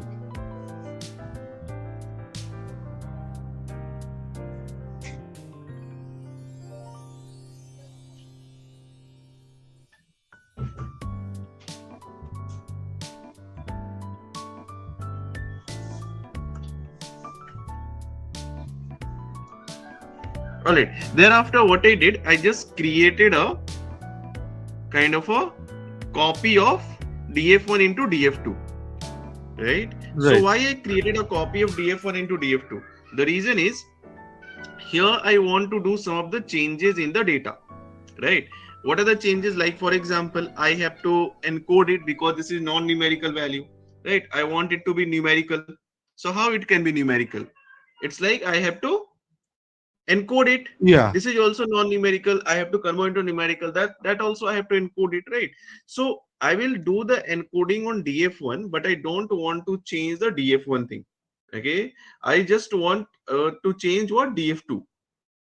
Why? Because if I'll make the change on df1, suppose the thing is, suppose I made the change on df1 over here. That means I don't create the copy of it. Okay. So these are the things which are important when you are working on it. So let me just try to explain it. Suppose here I don't create the copy of it. Just a minute. Okay, here I don't create copy of it. That means when I do this change, that means what I'm doing, I'm converting the gender female into 0 and male into 1. All right. The map function will do what? Will convert female into 0 and male into 1. All right. Now, here after doing the change, after applying the change, what is expected? I should update over here df2. Okay, if I will not update df2, if I will update df1 only, suppose here I update df1. Okay, df2 is what? Copy of df1. Okay, in that case what happens? The df1 data will get updated. All the male will be, or all the female will be converted into 0 and male will be converted to 1. Right? Now in future, if someone execute the same code once again, okay, or me only, like because of any mistake or any reason, I executed the same code once again, and if I execute the same code once again, what will happen? This will generate error, because this code will try to find out female to make it 0, and this will also try to find out male to make it 1. Okay, but since it is already converted into 0 and 1, it will give me an error. Right? That's why what we do, we don't make the changes in the original data. We keep the original data as it is. We are making the change into what? Into the copy of the data. Then again created the copy of df2 into df3. So we have df3, and in the df3 we are applying over here get dummies. Get dummies will create what? One hot encoded value. Right. Okay. Thereafter we have x and y. Then from the x and y we have split. After this splitting, we are doing the scaling. Okay, scaling means what? We are just converting all the data value in the range of 0 to 1. Okay, this scaling is important. Why it is important? Let me just try to explain you like this. See, let's say I'm not using scaling, without scaling I'll use, right? So without scaling here it can be xtrain, right? Right, right. Okay, and here also xtrain, here also xtrain. That means I build a model using logistic regression without scaling the data, right? And thereafter everything will remain as it is. Okay, fine. Okay, so here I'm trying to build a model in which I have not scaled data. Scale data means what? Scaling will convert each value into 0 to 1. Okay, Right. so here I'm using the actual data, just divided x into x in x test and y into y in y test. Then I fit it. Okay, after fitting, I predicted on the train and test. Accuracy, find out 80% accuracy we have, right? Like what are we doing? After predicting, we are comparing the real values, right? Here we are just comparing the real values. These are the real values with the predicted values, right? When I compare the real values and predicted values, I find out how many times both are same, okay, by applying sum, right? Like suppose I have 500 times both are same, so 500 divided by total, let it be total 700, so I can get the accuracy, right? Are you getting it, Kosto? Yes, yes. Okay, same thing we did over here, the train and test, and thereafter we identified the coefficient of the model. So the magnitude of coefficient will actually explain that how important a feature is. Right. So these coefficients had been converted into a data frame, right? And thereafter, after by default we get the coefficient like this. We reshaped it into one column, and thereafter we put it into a data frame. And we had given the index value as the column. Whatever the data columns we have, they are given as the index value. Now if I plot it, if you see, balance is getting no value. Okay, this estimated salary is also getting no value over here. That means these coefficients, the coefficients associated with balance and estimated salary are almost zero. All right, why it is? Because if you look at the data, these are having very high magnitude, right, compared to other values, right? So what algorithm is trying to do? Algorithm is trying to create a like kind of a, as they are having a higher magnitude, that means algorithm had given a very lesser, very small coefficients to these guys. Okay, they get a very, because if you assign suppose a coefficient over here, suppose you assigned a coefficient over here 2 to this guy, and same coefficient you are assigning to this guy. Okay, so you can say 41 into 2 will be what? 41 into 2 will be 82, right? But at the same time, if you apply over here 83807, this will be a very big change, right? Right. Compared to this guy, this is a very big change. Okay, so that's why, to maintain the kind of balance, or you can say the output should not go very high or very low, right? Algorithm try to do what? During the error optimization, these guys will get a very small coefficients because of higher magnitude. Others will get high coefficient. So to avoid this effect, what we can do? We can use scaling, right? Scaling will convert all the values in the range of 0 to 1, right? So we are using min-max scaling. Min-max scaling I had explained you earlier. What is min-max scaling? It works like this. Let's say I have a value 23795. Okay, min-max scaling is what? Xi minus x minimum upon x maximum minus x minimum.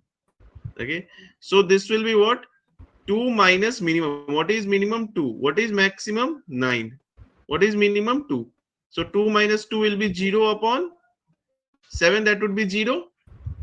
This is what? 3 minus 2 upon 9 minus 2. This is 1 upon 7. Okay, so you can calculate, it would be close to 0.114 something. Okay, this is what? 7 minus 2 upon 9 minus 2. This is 5 upon 7. Okay, so you can calculate 0 point something. This will be equals to what? 9 minus 2 upon 9 minus 2. That's it, 1. This is 5 minus 2. 5 minus 2 upon 9 minus 2. That would be equals to what? 3 upon 7. So this will be also 0 point something. So all the values will be converted in the range of 0 to 1, and data pattern will remain same. That means information will remain same. People That's only so scaling will convert values between 0 and 1 or minus 1 to 1. Yeah, minus 1 to 1 it can do if you use a standard scaler over here. Standard scaling. Okay, standardization, the zero score. Right. Okay, got it. Okay. Right. If you use a standard scaler will use actually a standard deviation, and through a standard deviation it will calculate the z value, the standard scale value. Correct. Right. So through that, okay, no worry. I'll explain that also. Okay, in the next case study. All right. Okay. So now if I will use over here scale, here we are using in the range of 0 to 1. So in case if negative values are important, or suppose I have to consider the some negative value as well, or it's like suppose some outliers I have to identify.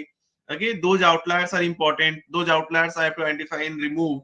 Then a standard scaler can be good, because min-max scaler will convert everything into 0 to 1. A standard scaler will convert according to the magnitude. Like suppose if it is not an outlier, so it will have a value between minus 1 to 1 or minus 2 to 2.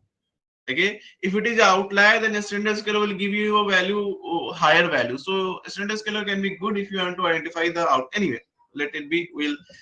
I'll tell you in the next case study. So here is scaled we used, and here also is scaled we used. This is scaled. Okay, now rest everything is fine. Now what will happen? I'll execute, and you see this balance will get some of the coefficient. Okay, now if you see balance is getting the coefficient. Okay, that means now we can say that when the balance is increasing, what is increasing? The chances of exit is increasing. Okay, with the balance, the chance of exit is increasing, right? Yes. Isn't it? Because it is a positive coefficient. Okay, fine. So now,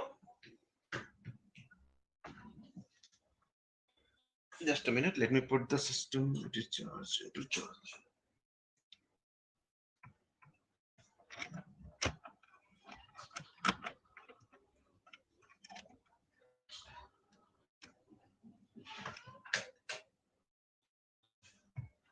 Why it is not charging?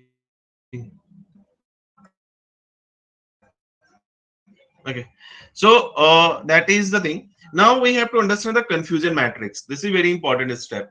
Okay, so what is confusion matrix? See, we know the accuracy of our model, right? What is the accuracy? It is close to 80% something. Or we can also calculate the accuracy like this: accuracy on training data. Okay, I can use what? Print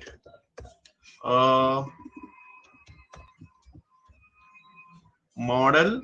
What is your model name? Model A, right? So model A dot score x train comma y train. Okay, so something is not okay. So it should be a scaled value I should use. So it is 81% accurate, right? Then accuracy on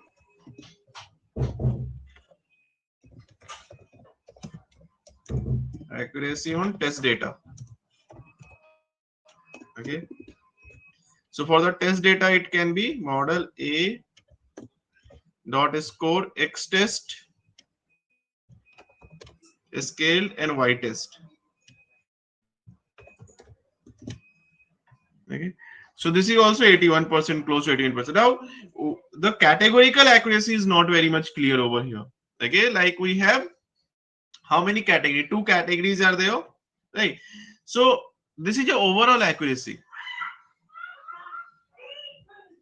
Right.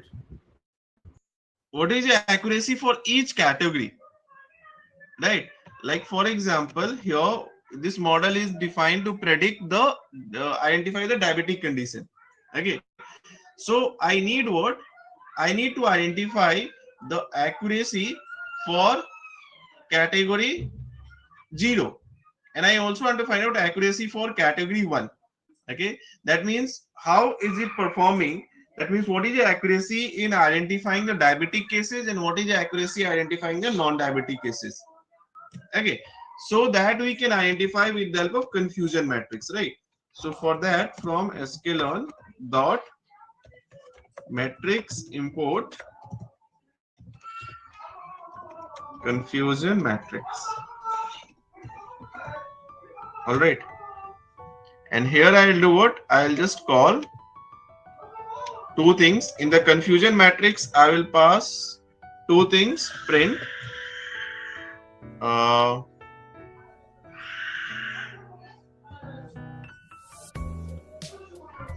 these two things,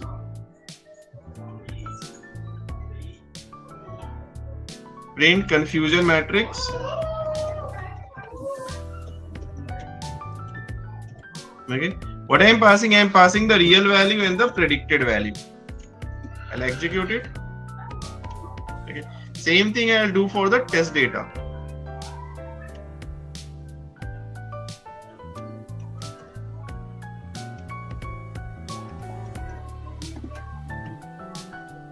Okay,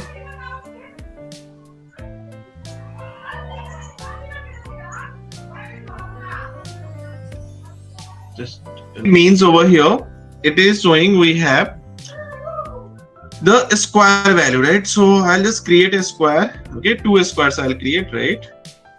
Okay, so I'll just divide into two parts. Okay, now I had given train, that is real value first. So here I'll write real 0 and real 1. Okay, and here I'll write predicted 0 and predicted 1. Okay, now what do we have? We have over here 5785, representing that these many times the predictions were 0 when real value were also representing 0. 310 times it is representing prediction is 1 when real value is also 1.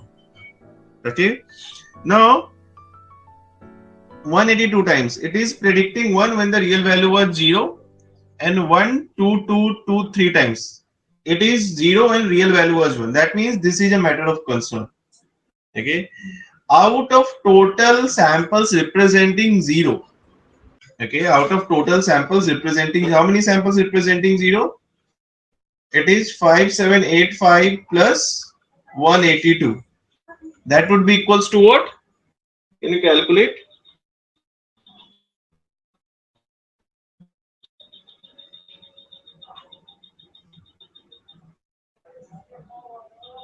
Five 785 divided by 5785 plus 182. Okay, it is 0.96. Okay, and if you work on it, right, it is what? 310 upon 1223 plus 310. Okay, 310 divided by 310 plus 1223. This is 0.20. Right. So if you see for category 1, that means while identifying the diabetic cases, your model is only 20% accurate. And when identifying the non-diabetic cases, it is 96% accurate. Okay. So can you accept such model in the healthcare industry, where you created a model to identify diabetic, and diabetic patients are getting identified only with a 20% accuracy, right? So this kind of model is called what? Biased model. Obviously, this accuracy is 80%, but we can't trust this accuracy only. We need to check what?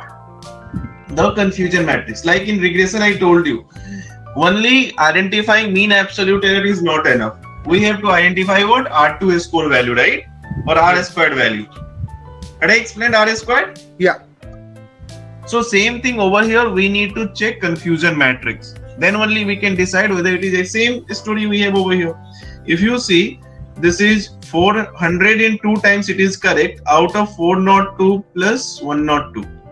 Here also it is almost close to 25% accurate. Between 20 to 25%.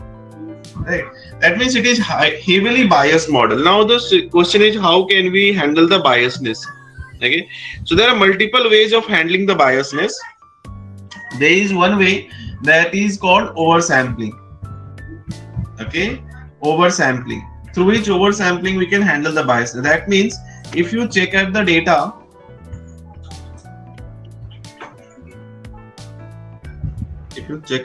over here, y dot value counts.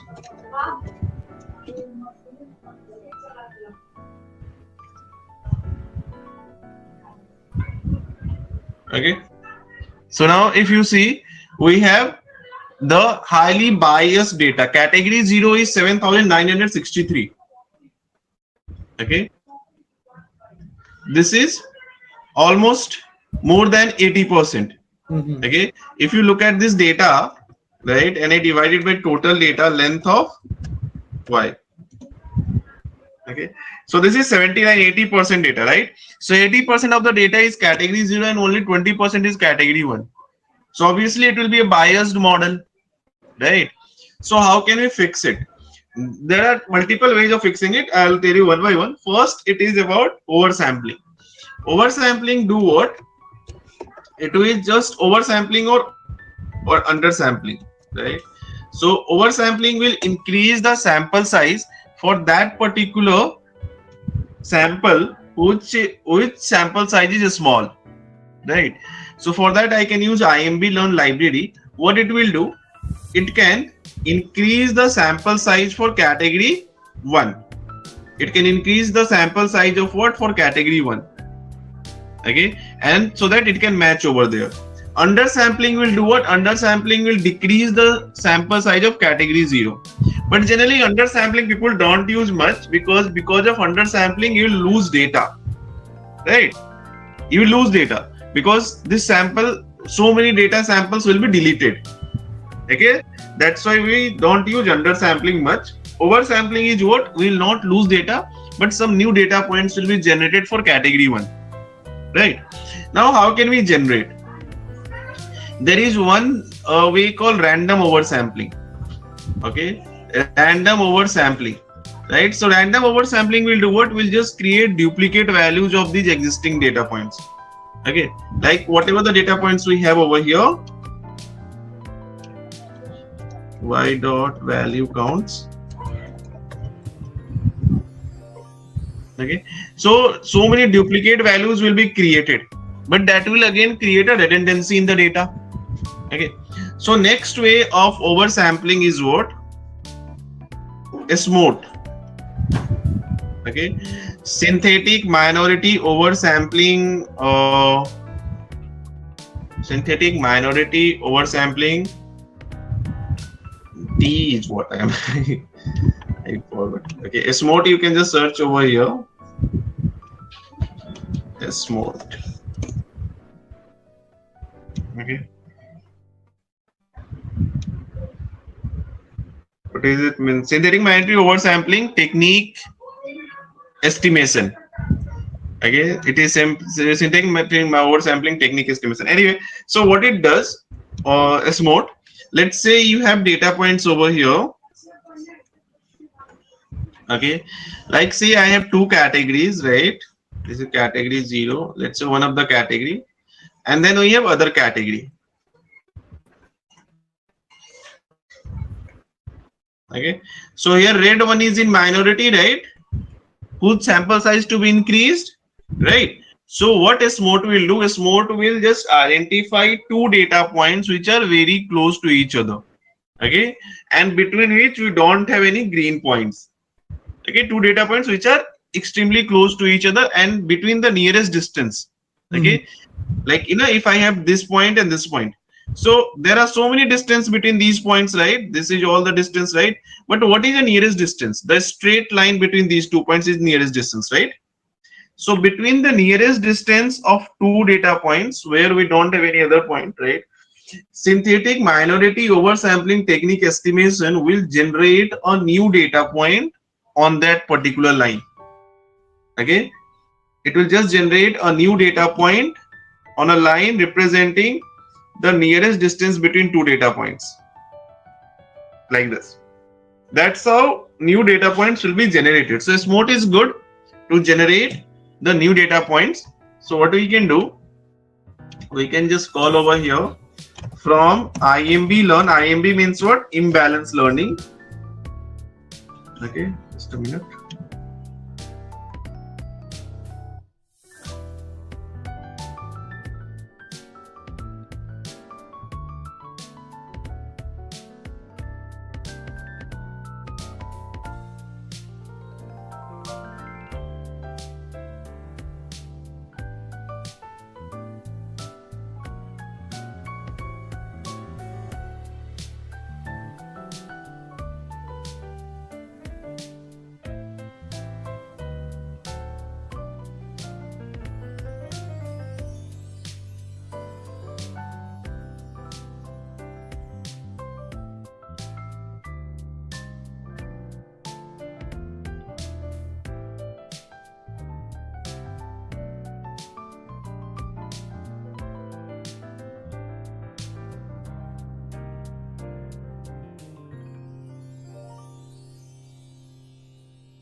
All right. So from imblearn dot it is oversampling, I guess. You can just check it out over here. Dot oversampling, import Smart.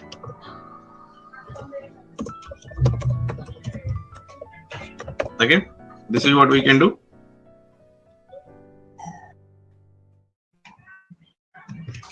Next,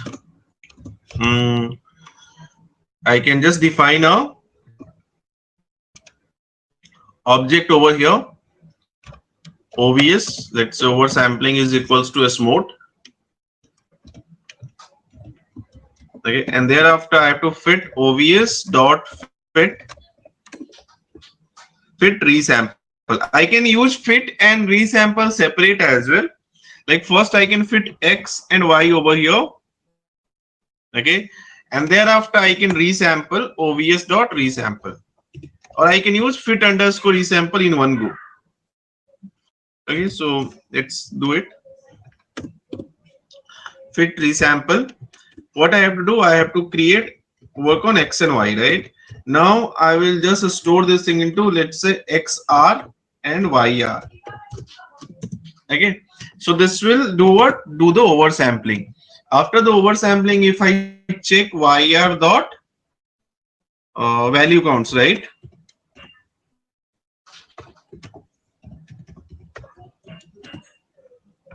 Okay, so you can see the things.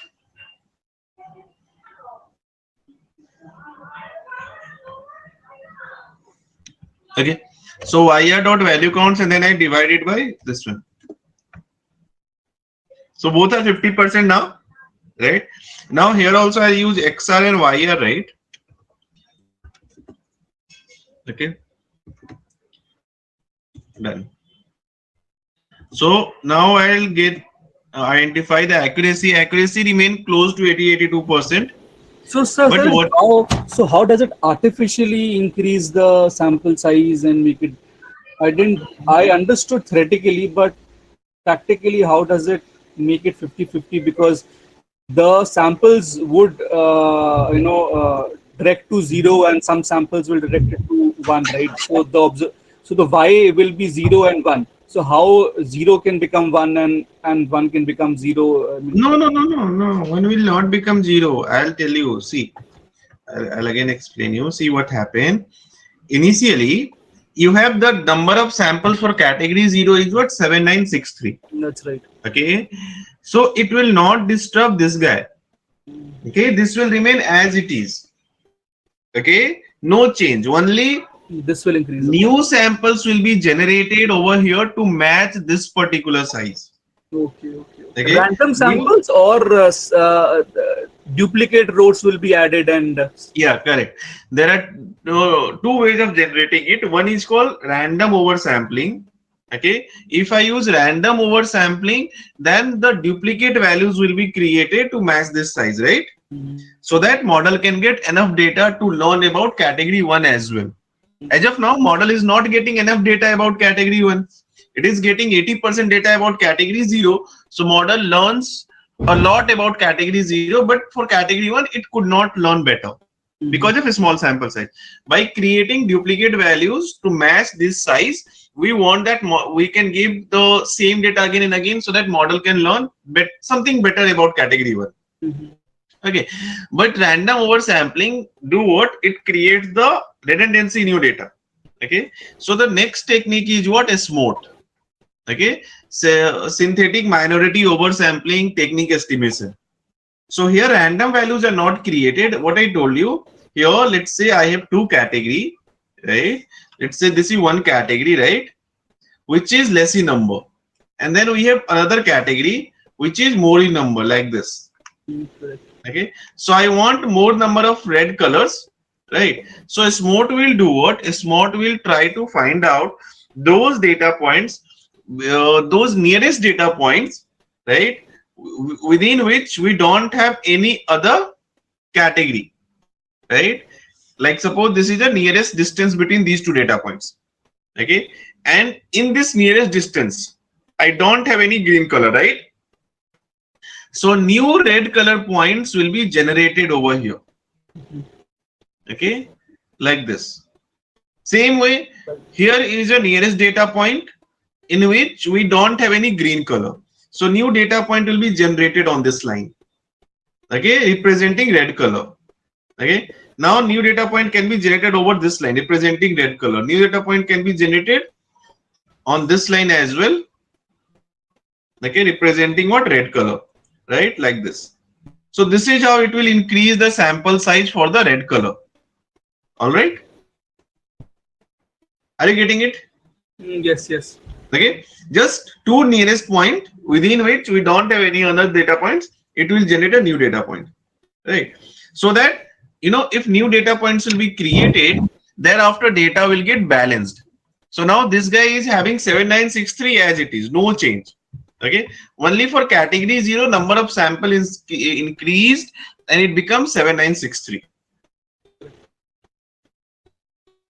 Understood? Yes, yes. Okay, so that now if I will train the model, the overall accuracy will not get affected much. Overall accuracy is same, but what is affected? The confusion matrix. Okay, if you calculate the accuracy of each category now, let's try to calculate. 5152 upon 5152 plus 853. Okay, so what is the accuracy over here? 5152 divided by 5152 plus 853. It is close to 85%. It is same with overall accuracy. And for category 0, it is what? 4669 upon 1270 plus 4669. Okay, so 4669 divided by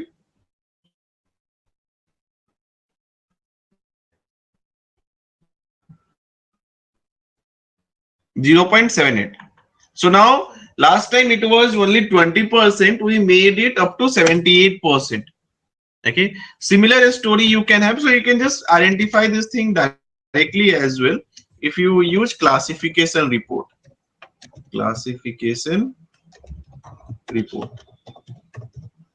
Okay, so let's try to print the classification report.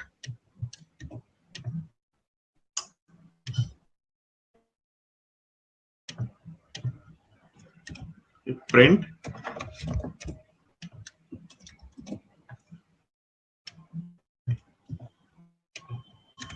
Okay, so what is the classification report saying? You have to check this recall value. Recall value is actually accuracy for each category. Okay, so recall value is saying 86% for category 0, 79% for category 1, and this is overall accuracy. What are other values? I'll tell you. Okay, support is total number of samples for each category. This is total number of samples, right? Same way, let's try to identify the classification report for test data.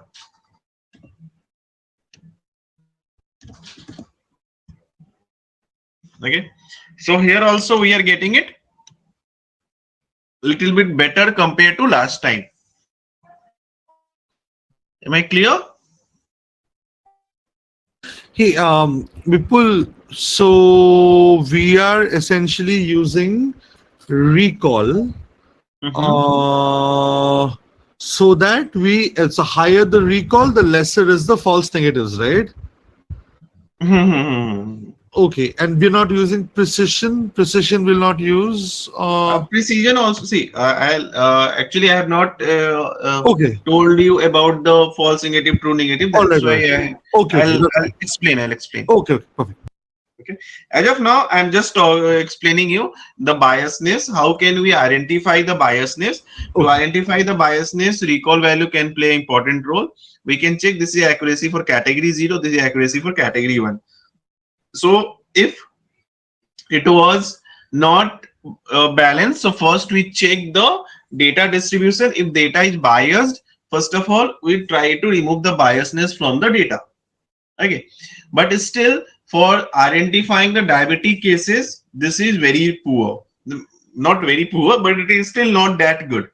Okay, because in healthcare, if we have to build a system which can identify a disease, then if it is little bit less accurate for category 0, it can be acceptable. Okay, like suppose someone is non-diabetic, it identified diabetic, okay, it's fine. Later on for the further test, it's fine. But someone is diabetic, then it should identify diabetic. Okay, if someone is diabetic, then it is very important that so that person should be identified as diabetic, right? So that is called what? This is called what? This value is called true positive value. Okay, why true positive? Because positive means what? Positive class predictions. Okay, and true means what? Correct. So positively predicted correct value. Okay, so positively predicted correct value should be high, right? So let's try to understand this true positive and true negative, false positive, false negative in more detail. See what happened when you have a confusion matrix like this. We have what? We have, since first we are feeding real value, so I'll write real value 0, real value 1. Then we are feeding predicted value, so predicted value 0, predicted value 1, right? Thereafter, we have the information over here 5112, correct number of predictions, and 4669, correct number of predictions. Okay. 1270, incorrect number of predictions. 853, incorrect number of predictions. Okay. Now, if I will rewrite this guy, real value 0, real value 1, predicted value 0 and predicted value 1, right? Okay. So here what do we have? This will represent true because the predictions are correct. This will also represent true because the predictions are correct. This will represent false because the predictions are incorrect. This will also represent false because predictions are incorrect, right? Thereafter, I have to mention positive or negative, right? So where should I mention negative? For category 0, it is negative. For category 1, it is positive, right? So here, what are the true positive? 4669. Okay, true positive. That means number of correctly predicted positive class. Okay, and number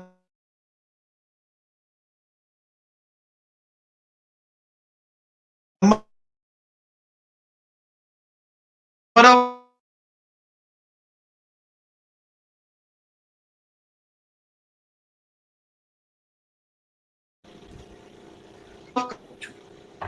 There's no correctly voice. predicted class. You're That is breaking up. mandatory. right? So how can we increase the true positive value? I'll tell you. But before telling you that thing, there are two things that we want to need over here.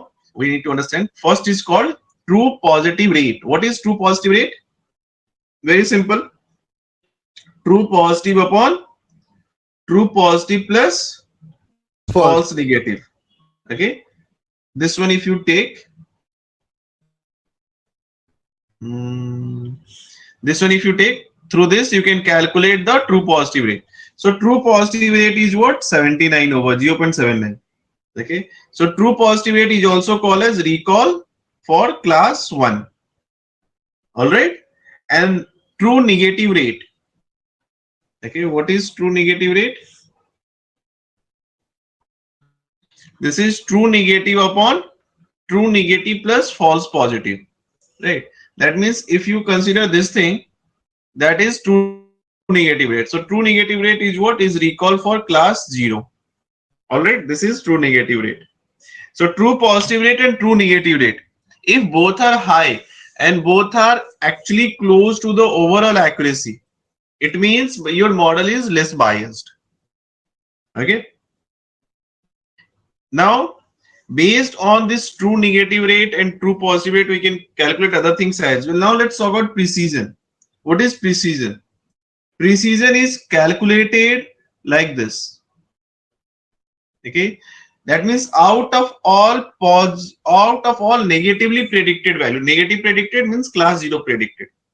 How many values are negatively predicted? 5112 plus 1270. Okay. Out of all negatively predicted value, how many values are correctly predicted? 5112. Isn't it? So if you calculate it, 5112 upon this one, it may be close to 0.80. 5112 divided by 5112 plus 1270. 0.80, right? 0.80. And then precision for class 1. Out of all positively predicted value, how many times it is correctly predicted? So that is what? 85%. Okay. So these recall and precision represent the biasness. Okay. So suppose if the recall value is higher, like for example, let's say last time, okay, when we were not use the, let's see, if I will not use over here XR and YR, let's say I'll use only X and Y. Okay, I again build up the model with just X and Y. If I build up the model, you can see what happened. Okay, classification report. Precision value is higher and recall value is lower. That is a very wide difference between precision and recall. Okay, these two are having a very wide difference. Okay, so this represents a biased model. Whenever you check and you find that okay, precision is higher and recall is, so it represents that it is biased for category 0. For category 0, they are both are higher, though both are close. Okay, but for category 1, the difference is huge. Right. But if I will oversample and then if I use it, that means here I'll use the oversample data, XR and YR, oversample data. Then if I'll execute it,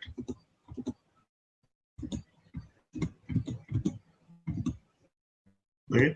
So now the precision and recall value came closer. All right, they came closer. Right, it represents that biasness is somewhat handled. Okay, what is F1 score? F1 score is basically the combination of precision and recall. Like it is a combination of precision and recall. If you see the formula of F1 score, okay, so this is your formula of F1 score: 2 into precision into recall upon precision plus recall. Okay, this is just a formula. So combined value of precision and recall is F1 score. So obviously F1 score also represents the accuracy and precision both combined. But to identify whether model is biased or not, we just compare precision and recall. Okay. right? And for healthcare industry, it is always important that recall value of 1 should be as high as possible. So by oversampling, we try to increase it. Now what should we do? Okay, so for the next improvement, we need to know ROC-AUC curve. Okay, or you can say receiver operating curve, and AUC is area under curve. So Right. this, this precision recall 0 and 1 should be approximately similar. If we want to say that it's not biased, like Bias, 80, right. if it's like there's too much difference, like 0.50 for 0 and 1 for like something else, it should be like So closer. The value should be closer. Right. Otherwise, it will be a biased model. Okay. So they should be close. Then only we can say. So it will be closer only if your data is having, uniform distribution about all the category. If your data is not having a uniform distribution, then whatever you do, you get a biased model, right? So that's why for the uniform distribution, we do oversampling or undersampling. Okay. But sometimes, even after doing oversampling or undersampling, things don't work as expected. Okay. So what we do thereafter, we have an option of working with, see, as of now, if suppose I feed over here, model A dot predict, okay, X test, scale. So if I will predict over it, will be predicted 0 or 1, right? So why it predicted 0? It is predicted 0 because if I use one more function, predict proba, you get the answer. See what happened. Logistic regression uses which equation? Logistic regression we had discussed in last class is based out of this equation, 1 upon 1 plus e raised to the power negative of w naught plus w1x. This is the equation it uses, right? That means based on the coefficient identified, okay, based on the coefficient generated, because each feature got some coefficient. Okay, if suppose I have 10 features, then this equation will be what? This equation can be like this: w1x plus w2x plus w3x, x1, x2, x3 kind of thing, right? So now based on the coefficient identified after the training for least error, right? We identified a coefficient, right? These are the coefficient after the training, right? So based on the coefficient identified after the training for least error, the value of z will be what? The value of z will be between 0 to 1, right? And whenever the value of z is higher than 0.5, the predicted value is 1. You can see for the first sample, here is a value of z. Okay, here is a value of z. For the first sample, it is 0.47. That means probability of category 0 is higher. For the second sample, it is 0.98. That's why the predicted is 1.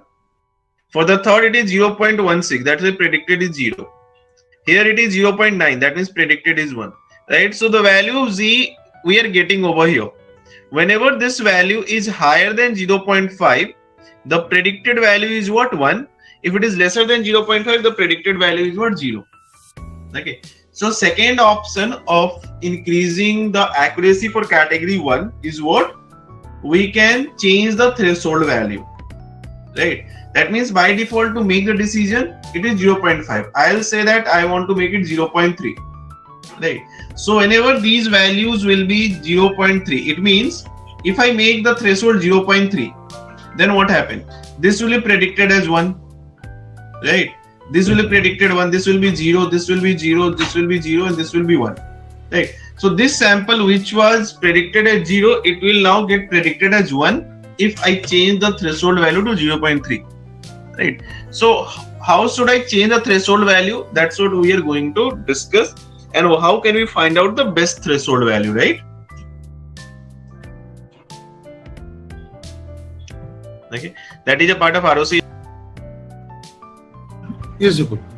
Okay, so what we had seen that how can we calculate recall and other things. What is true positive rate? True positive rate is just the accuracy for category 0.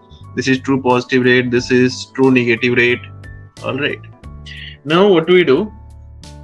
We identified over here the probability of each predicted value on the test data.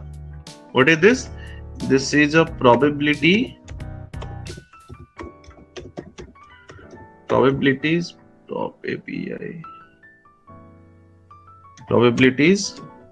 of each predicted values on test data, right? And this is what the predicted values on test data. Fair enough. Now what we need to do, we just take over here this entity, okay, and we'll try to find out the probabilities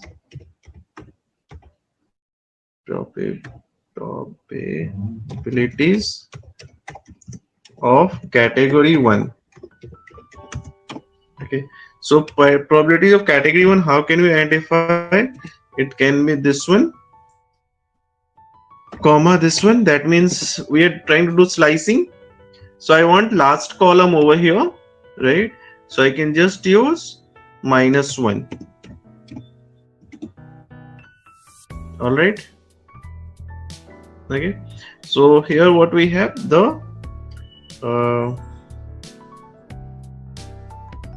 spread category 1. Didn't Okay, so couldn't get you, sir.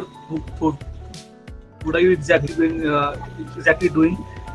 I am trying to identify the probability of category 1 for each sample. Okay, see here, this column is containing what? The probability of category 0, right? Like suppose I feed the first sample to predict. So for the first sample, the predicted value is what? 0, right? And this is representing the probability of each category. So probability of 0 is what? 0.52. That's why it is predicted 0. Are you getting it? And probability of category 1 is what? 0.47. Okay. For the second sample, we have the probability of category 0 is what? 0.01. And for category 1, 0.98. That's why it is predicted as 1, right?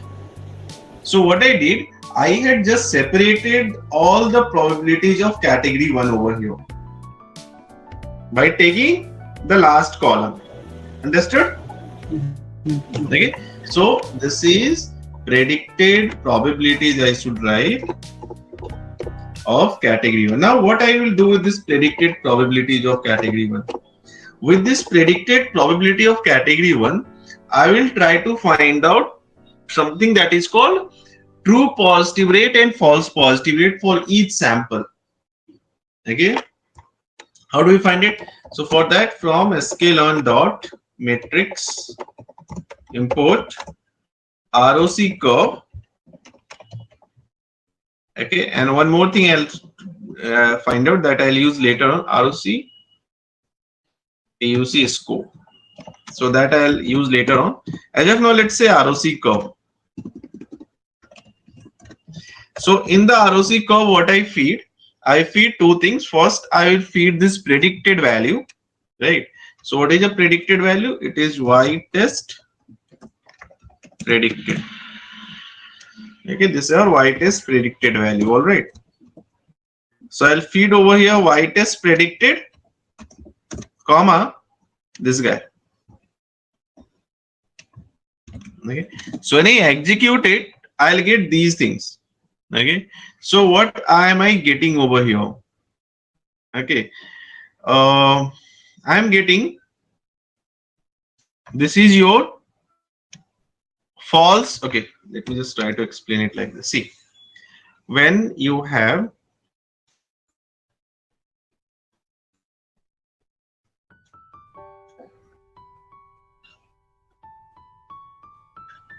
real 0, real 1. Okay. Predicted 0, predicted 1, right? This is called what? True negative, because the predictions are correct and it is 0 prediction, that will be considered as negative. 0 and 1, it is just 0 we consider negative class and 1 we consider positive class. That's it. This is what? Here predictions are incorrect, so it is positive, sorry, false, and predictions are positive, so positive, false, positive. Here it is again incorrect, so false, negative. Here it is correct, so true, positive. Now if you have to calculate true positive rate, so true positive rate is what? TP upon TP plus Fn.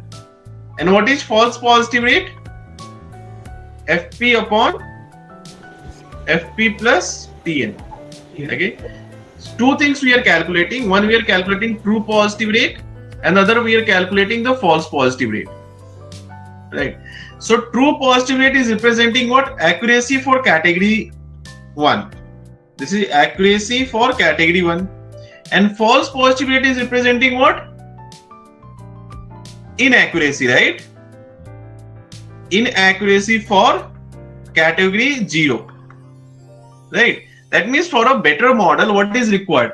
False positive rate should be as low as possible. Then only accuracy for category 0 will be lower. And true positive rate should be as high as possible. Then accuracy for category 1 will be higher. Okay. False positive rate can also be calculated by true negative rate. Right? What is true negative rate?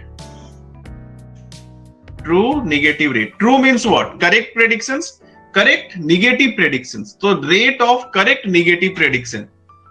True negative upon true negative plus false positive. Okay. Then false positive rate will be equals to what? 1 minus true negative rate.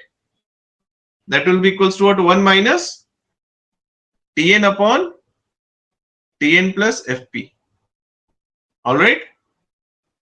Now if you will calculate, you will get it.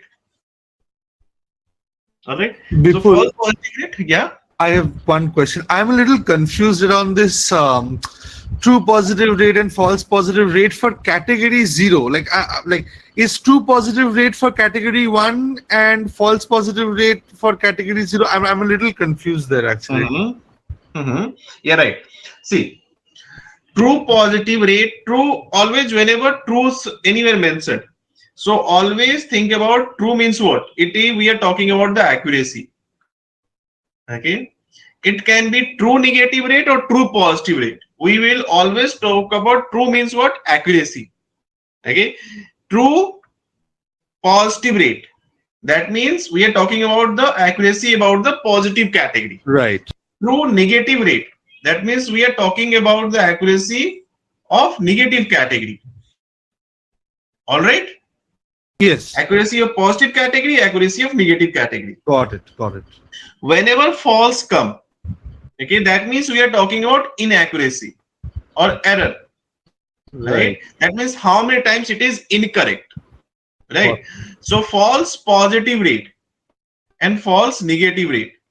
Okay. So now if I talk about false positive rate, so we know false, that means incorrectly predicted positive value.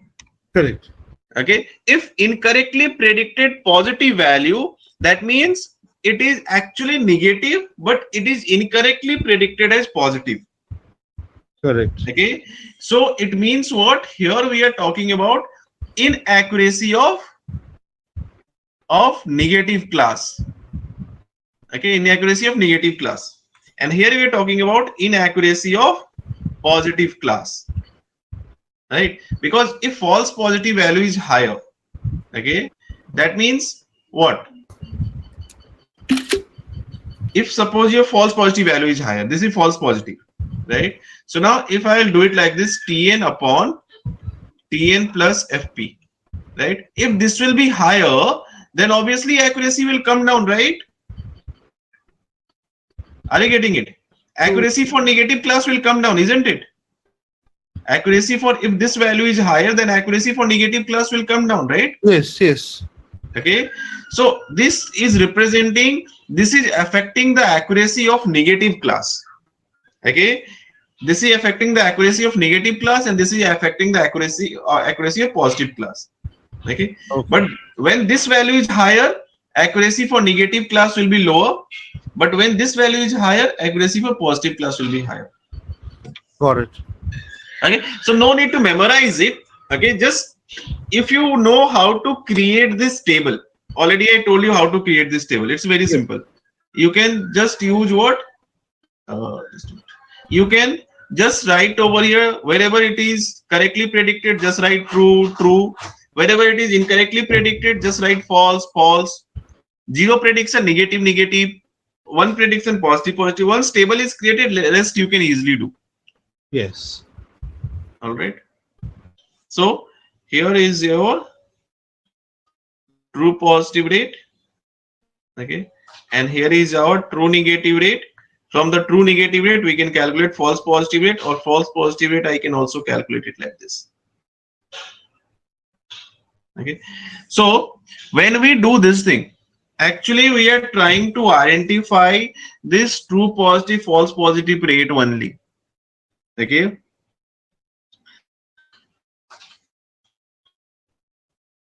If you want to note it down, you can note it down. Okay. So you can see we have three errors. Three array. The first array is your false positive rate. Second is your true positive rate, and third is your threshold.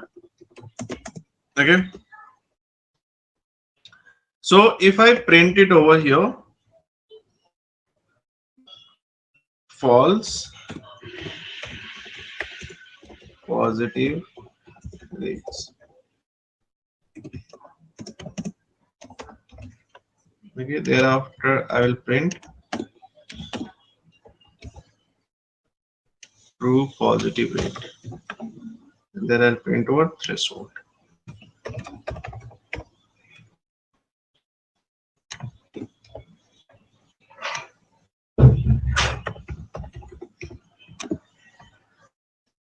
Okay, so what it means, the threshold value can be what? To decide a value at 0 or 1 can be between 0 to 1.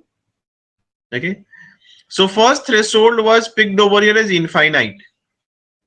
Okay, that means in the first go, it is considering all the value as category 0. Okay, if this is a threshold, that means all predicted will be category 0. If all predicted will be category 0, that means what? Accuracy for category 1, sorry, accuracy for category 0 will be equals to what? 100%, because all of them are predicted 0. That's why if you see over here, false positive rate is 0. Right? What is false positive rate? Already I told you. This is true, let's say real 0, real 1, predicted 0 and predicted 1. This is what? True negative. This is true positive. This is what? False positive, false negative. All right. So now, if suppose all of them are predicted 0, right? All the samples, like I have suppose 100 samples and all the samples were predicted 0. Okay. So predicted 0 means what? Let's say some of them are over here, let's say 60 samples are predicted 0, then over here 40 are predicted 0. Right. So if all of them are predicted 0, even it is 1, it means what? It means that this false positive value is equal to 0. Right? Because nothing is predicted 1. So if false positive value is 0, then false positive rate will be what? False 0. positive upon false positive plus true negative. That will also be 0, right? Yeah. So false positive rate is 0. It means what? It means it is 100% accurate for category 0. But at the same time, true positive is also 0, right? That means it is 100% inaccurate for category 1. For category 1, it is 100% inaccurate, and for category 0, it is 100% accurate. Right?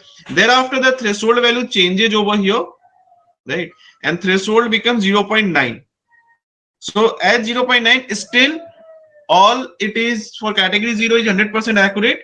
For category 1, some of the accuracy increases. Then again threshold change to 0.5, then this increases, this remain almost same. Then again threshold changes. So this just try to create a different threshold so that you can have different points of true positive and false positive. That means if I plot it, considering PLT dot plot x-axis as let's say true positive rate, Okay, or let's say x-axis is false positive rate and y-axis is true positive rate, and marker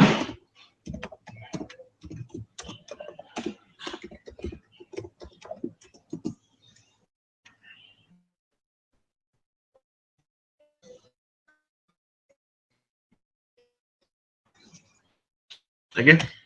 So this is what we are getting. So in this case, here is a point which is representing the best situation where true positive is 1 and false positive is what? 0. Okay, and threshold over 0.5. But we want to test more threshold over here.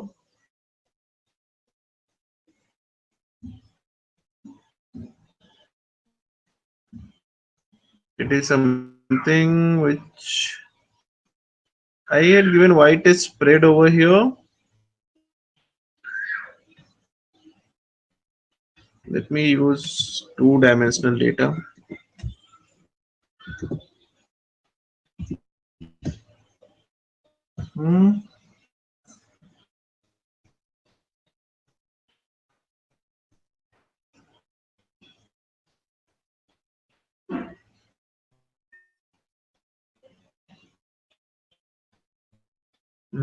I want to check on few more threshold, but it is not using those threshold value.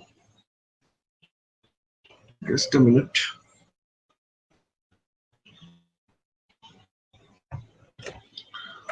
White spread dot reshape -1,1.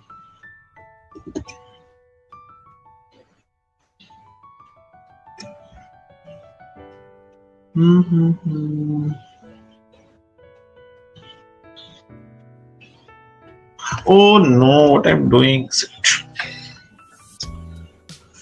I'm comparing the predicted value with the predicted probabilities. I should compare the real value, right? This is our real value. Real value and the predicted probabilities. Okay, so this is your real value, right? So this real value should be compared with the predicted probabilities. Then only I'll get the actual, that means the real result. I'll show you. Okay, so now here I have a real value and here we have predicted probabilities. So real value we are passing as a data frame. Okay, better I should pass it as a numpy array because this is a numpy array. So this should also be numpy dot values. Okay, so what I am doing here, let's say if I take dot values,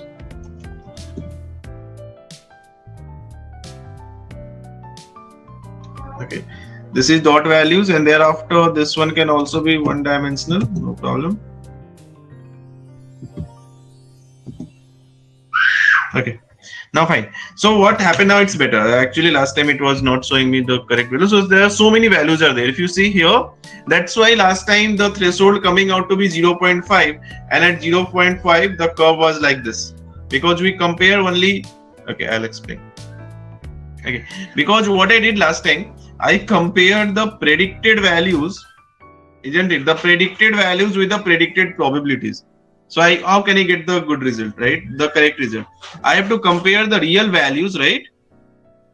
Because to evaluate the performance, what is required? The real values to be compared with predicted values. So here we don't compare real value with predicted values. We are comparing real value with the predicted probabilities. Okay. So if you see there are so many data points over here. Okay. If you check the length of it, how many FPR and how many TPR is there? Let's check.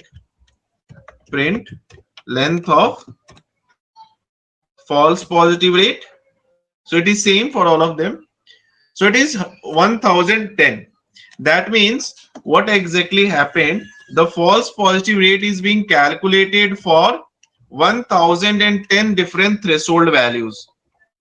Okay, 1010 different threshold values. Okay, what it means? Let's try to understand. See, length of threshold. Okay, what it means? It means that, let's say, by default, my model is expected to generate an output in the range of 0 to 1. Like this, using this equation. This will always generate a value between 0 to 1. Right. So I have to find out the best possible threshold, okay, to increase my true positive rate. Right. So let's say the initial threshold, okay, or you can say threshold 1, I'll put at 0.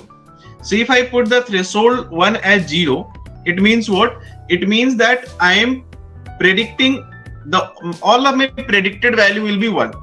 Okay, because if threshold is 0, that means all predicted will be equals to 1. Right. If all predicted will be equals to 1, that means it is 100% accurate for category 1. Right. That means TPR value will be equals to what? 1. Right. If all predicted are 1, that means it is 100% accurate for category 1. That means true positive rate is 1. 100% accurate. Right. Now true negative rate will be what? True negative rate will be 0. Why it is 0? Because if it is 100% accurate for positive class, then obviously it will be 0% accurate for negative class. Right. If true negative rate is 0, that means false positive rate will be equals to 1 minus true negative rate. That will be equals to 1 minus 0. That will be 1. Right. So we get a point over here. If this is your true positive rate and this is your false positive rate, so for threshold value 0, we get a point over here. Alright. Okay. Now we increase the threshold value. Let's say threshold value 2 will be equals to 0.1. Okay. This is my new threshold value. Okay. So if I am making the threshold value 0.1, that means whenever the probability of 1 is higher than 0.1, we consider it 1. Right. So in that case, let's say I have 100 samples. Okay. So for 100 samples, out of 100 samples, let's say, because threshold is so low, okay, very low threshold. That means out of 100, maybe 90 samples will be identified as 1. Isn't it? If 90 samples are identified as 1, that means true positive rate will be equals to a 0.9. Okay. Then true negative rate will be equals to what? The accuracy for category, negative category will be like say 0.1. Okay. Then false positive rate will be equals to what? 1 minus 0.1, that is 0.9, something like this. Right. So, it would be somewhere over here. Okay. True positive rate 0.9 or this one 0.9, right? So in this way, as you keep changing the threshold, that means as you keep increasing the threshold from here to here, the accuracy for category 1 will keep decreasing and accuracy for category 0 will keep increasing. Isn't it? But we want, this is called what? ROC curve. Okay. And on this curve, the point which is closest to this point will be considered as a best point. Okay. So how can we find out that point, or how can we find out that threshold? See, when we have a lot of true positive rate and false positive rate, so as the false positive rate increases, true positive rate will decrease. Right? If this guy will increase, this guy will decrease, kind of thing. Okay. Or you can say like this. See, I need a point. Okay. Here, sorry, we can understand like this. Let me try to explain once again. See, when I have true positive rate over here is equals to 1, false positive rate is also 1. Okay, so true positive rate 1 is good, but false positive rate 1 is not good. True positive rate 1 means what? 100% accurate for category 1. 100% accurate for category 1. But false positive rate 1 means what? False, incorrectly predicted positive class. It is what? Incorrect predicted positive class. Right? That means this is 100% inaccurate for negative class. Right? That means it is highly biased situation. This is also highly biased situation. when true positive rate is equals to 0 and false positive rate is also equals to 0. True positive rate 0 is what? It is 0% accurate for category 1, but false positive rate 0 means what? It is 100% accurate for category 0. Okay. So by tuning the threshold value, we try to find out some situation where, which is very close to it, right? So it means what? We want a data point where the product of true positive rate, okay, let's say if I take true positive rate over here, that means it is representing the accuracy for category 0. Sorry, category 1. True positive rate is what? Accuracy for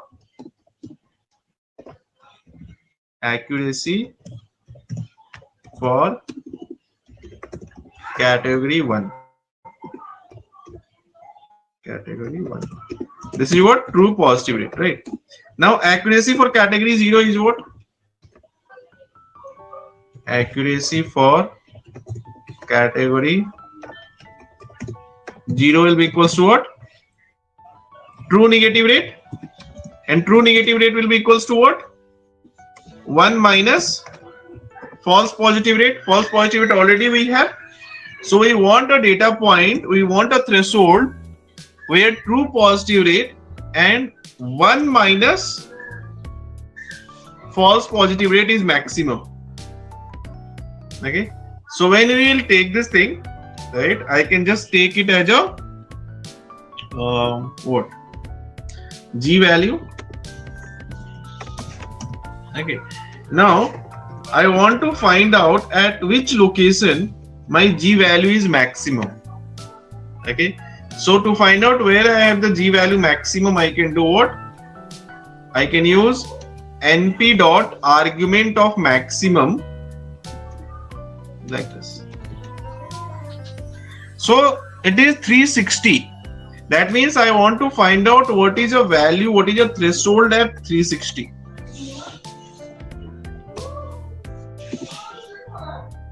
Okay, it is 0.47. Okay, so if I will plot it over here, plt dot plot. Okay, FPR 360, index number 360, and TPR index number 360.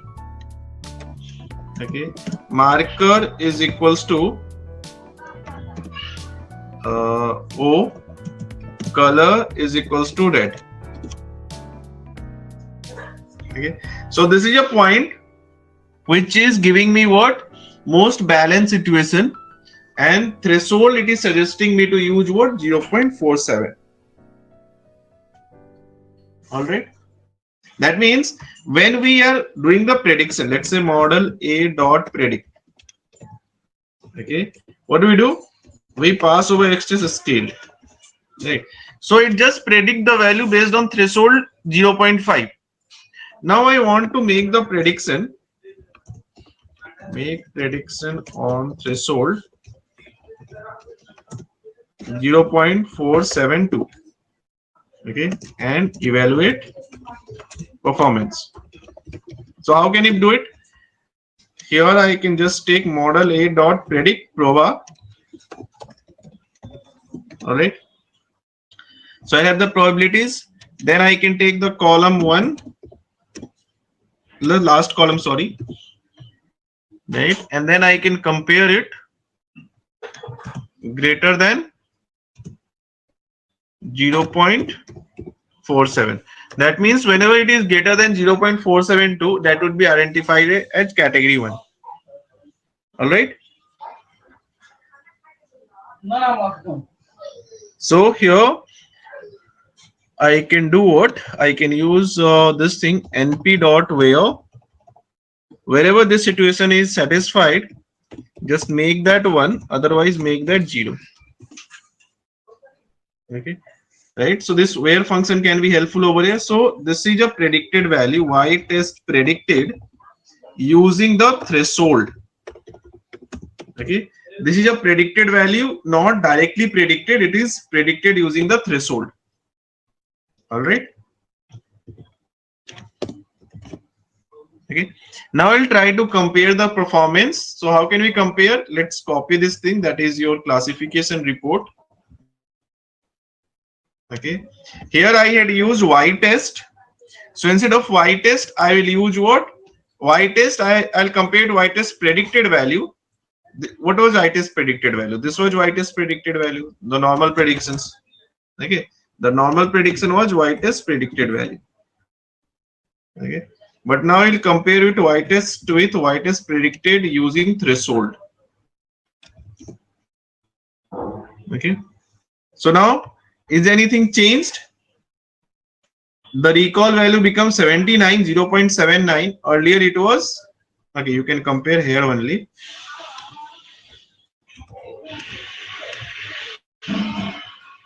Okay, let's say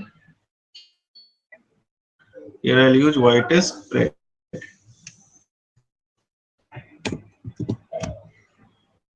Okay, so just compare. From 77 it moved to 79.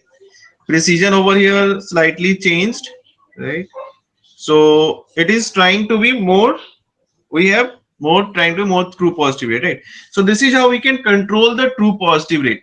Okay, so if I'll make it more, kind of tune it more, let's say I'll make it 0.30.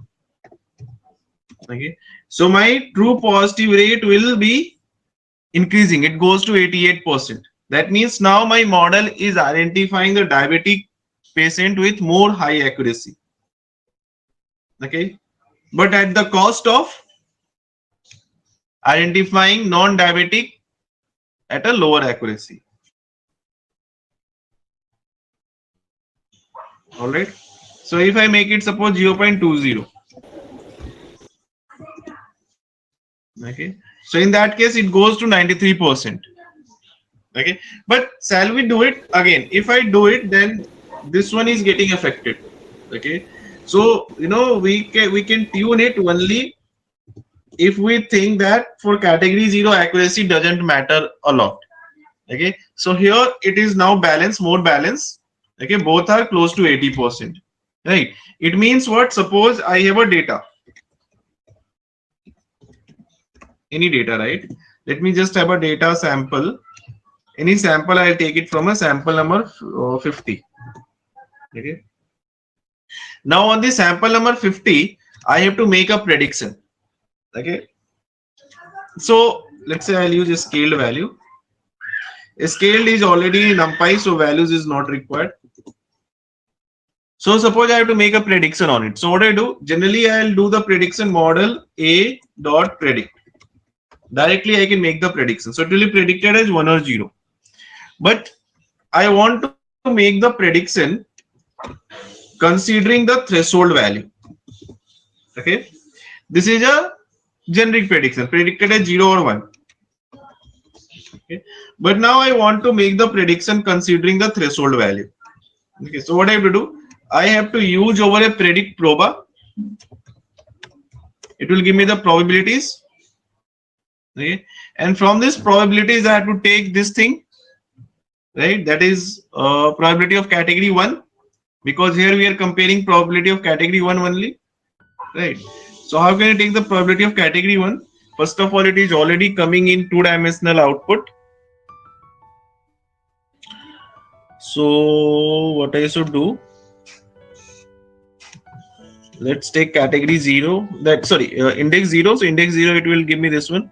Then I have to take the last value, that is -1. Okay. Then I have to compare it. Is it greater than 0.472 or not? Or 45? Let it be 45. It is false. Now I have to do what? I have to convert this thing into integer. So integer of this guy. So this is a prediction made using threshold. Okay. This is a prediction made using default threshold. What is a default threshold? 0.5. Okay. And it is a prediction made using what? Using threshold 0.45. Now when I should use threshold, see, this tuning, this ROC-AUC tuning and everything is done if you have a unbalanced data. Okay, these all things require if you have a unbalanced data, or if I want a higher true positive rate compared to false positive rate. Okay, anyhow I have to increase the accuracy for category 1. Okay, like for example, you are working on a banking data. Okay, so you want to approve the loan, right? To whom you will approve loan? Those you will approve loan to those guys where the risk is minimum, right? So there you want the defaulters to be identified as a maximum accuracy. Okay, so suppose I have two category over there in the banking system. Okay, one is called category 0, representing non-defaulters. Okay, then category 1,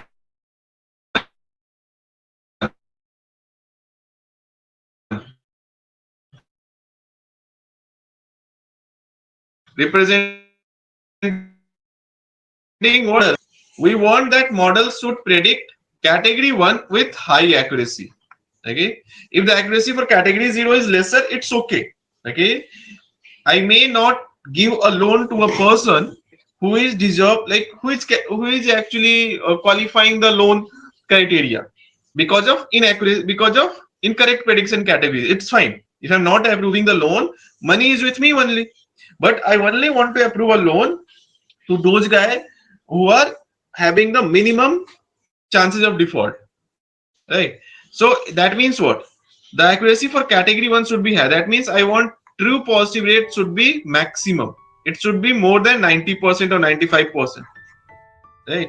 So in that case, how can we make the true positive rate maximum? By increasing the or decreasing the threshold value. Okay, and the area under this curve is called what? AUC, right? So I'll also calculate the area under the curve.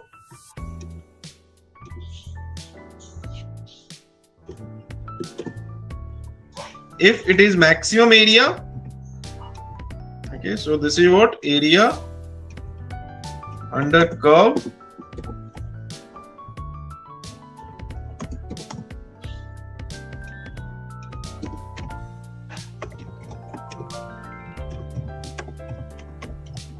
okay, that is coming out to be close to 0.89. So if I can build another model which is giving me more area under curve, that means that model is more better and more balanced. Okay, more area under curve, more balanced model. Less area under the curve, more biased model. All right, are we good to go? Yes. Okay, fine. Now there is a question. Okay, suppose you did all these things, right? Okay, and you take this to your stakeholder. Okay, now the point over here is you'll be asked like this was the unbalanced data, how you handle it. So you'll say we did oversampling. Now the point is oversampling you did, then it will be asked like fine, you did oversampling, that's good, but oversampling generated some new data samples, right? So you can explain your algorithm, right? That this is how my algorithm is working to generate new data sample and all your information you'll give. But thereafter, if your stakeholders say that no, you can't do this because it is highly sensitive healthcare data, right? And if it is a healthcare data, you can't just assume or you can't just throw any algorithm. If information is not there with you, you can't just calculate blood pressure or heart rate and assign some label to it like 1 or 0. Okay, because this oversampling and undersampling also depends upon data to data. It's not like that everywhere we can use it. Yeah, there are many data where it is fine. Okay, we can use it, but there can be a situation where oversampling may not be allowed by any means, right? So now if oversampling is not allowed and my data is biased data, so what are the options we have? Any idea? Where is it? Here it is, right? So fine. Let me just take this string from here.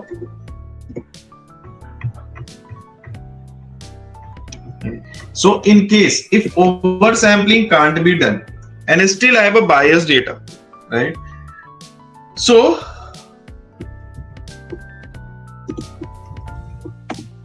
handling. So this threshold also was another way, right? This Correct. oversampling was another way, and this threshold, the last one that you were showing us, that's another way to reduce the error. Correct. Right. Two ways, oversampling, and the other one is called as threshold. Correct. It's like, here I applied the threshold after oversampling, but you can apply the threshold without oversampling as well, right? If you apply the threshold without oversampling, isn't it? Then this thing may be quite more lesser. Okay, like for example, suppose I'm not doing oversampling here, right? Let's say I build up the model. Okay, let's say X and Y, right? Okay, so let's say I build up the model like this, right? So no oversampling. So because of no oversampling, I'll get a biased model performance. Confusion matrix will tell me that it is a biased model. Okay, it is a biased 97-20%, and this is also a biased model. Okay, 97-20% for the test as well. Now we'll work on ROC-AUC curve. Okay, so now if you see, this is a probability of category 1, and then I'll find out AUC is equal 0.78. Okay, this is false positive, true positive. All right, and thereafter we have how many false positive, true positive? 637. That's fine. Where we have FTPR and 1 minus FPR is maximum, that we can identify over here. It is index number 402. So at 402, if I will check, the threshold value is 0.20. Why is it 0.20? Because sample size in category 0 is very high compared to sample size in category 1, right? And based upon this thing, if I'll plot it,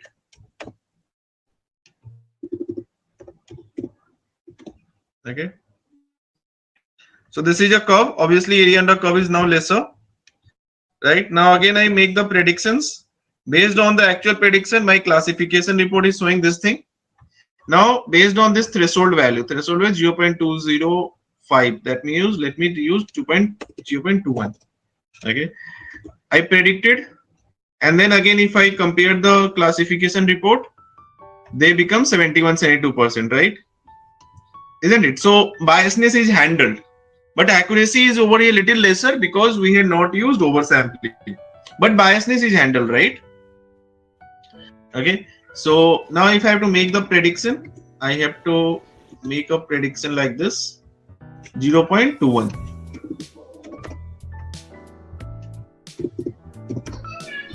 Okay. All right. So based on this threshold, this is what we're doing. So we can just mention it over here.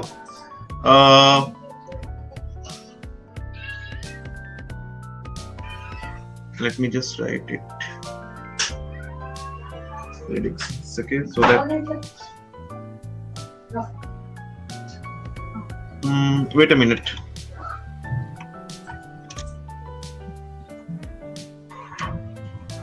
Let me just separate it, right?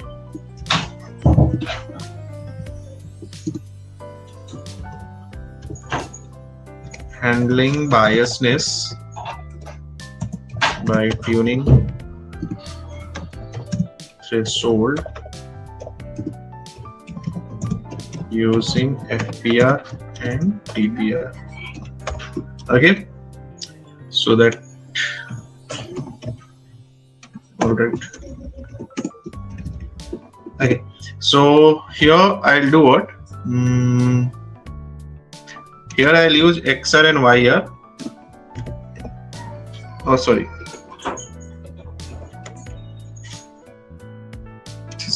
XR and YR. Okay.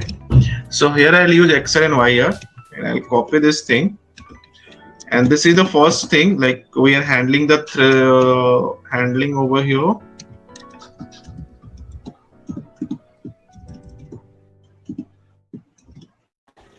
First is with oversampling, and then second one is oversampling with the threshold one. Right. And the other only threshold.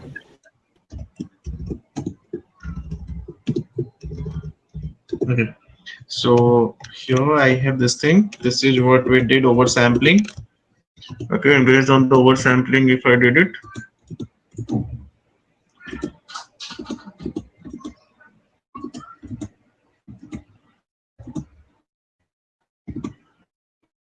So this is what we have. Okay, and thereafter, if I'm handling it through FPR TPR, so first I need over here X and Y separately. I'll create it, right? Thereafter, I'll define over here model B is equals to logistic regression. Okay, and then I also want split and all, right? So split, before split, I also, let me just copy this thing.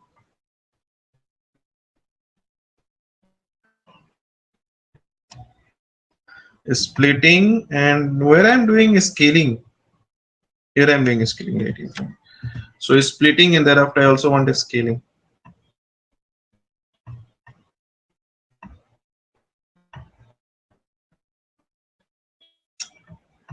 This is model B is defined. Thereafter here I'm splitting. So for the splitting, I'm using only here X and Y, right? And here we are basically using threshold, right? So let me use X train T, Y train, or you can say, I should give it some other name, otherwise variable will get affected. 2, let me use 2 over here. Okay. And then I also want it to be scaled. So let me copy that part. So here is a scaling.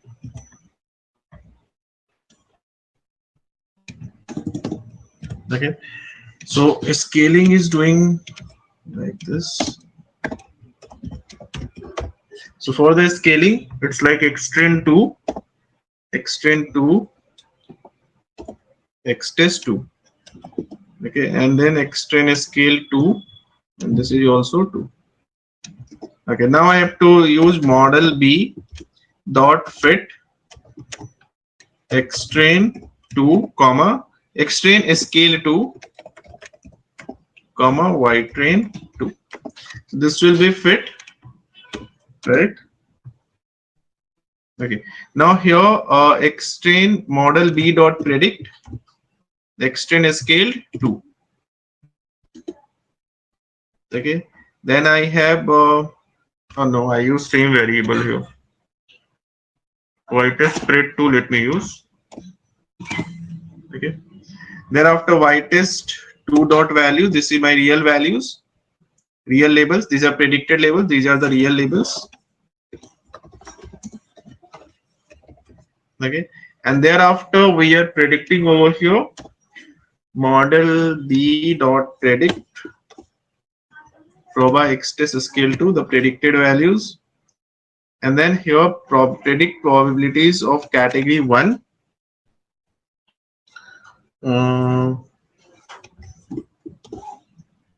Predict probabilities of category 1. This is model B dot predict proba x scale 2. Okay, and based on that, we are calculating false positive and true positive rate. Okay, y-test 2 dot values.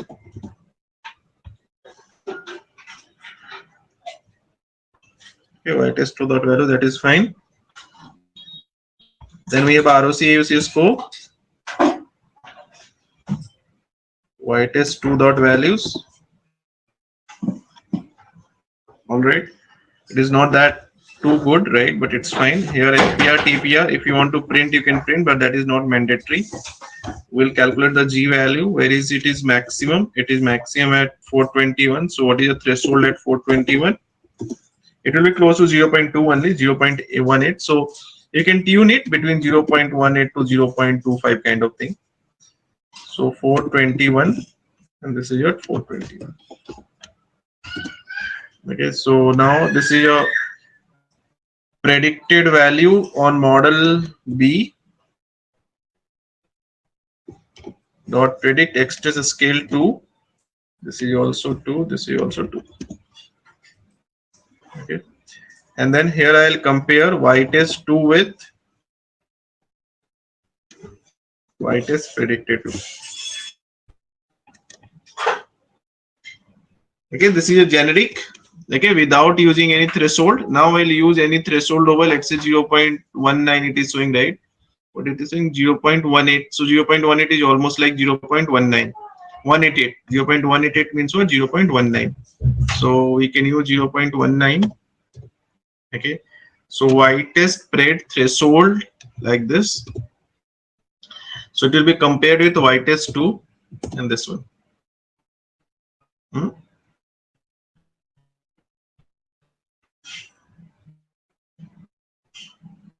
What happened? Oh, sorry, it's a 2, right?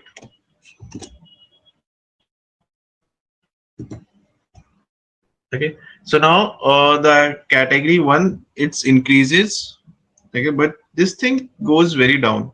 Okay, let me just check once again if anything I left. I have x and y, x trend to x test to y trend to y test to. This is splitting. Min max scaling is done. I'm scaling x trend to and x test to. Okay, so x in scale 2, x test scale 2, that is fine. Logistic regression x trend scale 2, comma y trend 2, that is also fine. So these things are good. Okay, thereafter for ROC curve, I had predicted values on the test data. So for the predicted values on the test data, obviously we will use x test scaled 2. Okay, the model B, and then it will be stored in y test predicted 2. So this is a predicted value on a scale data, and this is a real value. Y test 2 is our what? Real value. All right. Now we are predict proba. So x test scale 2, this is a probability is predicted. Okay. Based on the probabilities, this is the probability of category 1.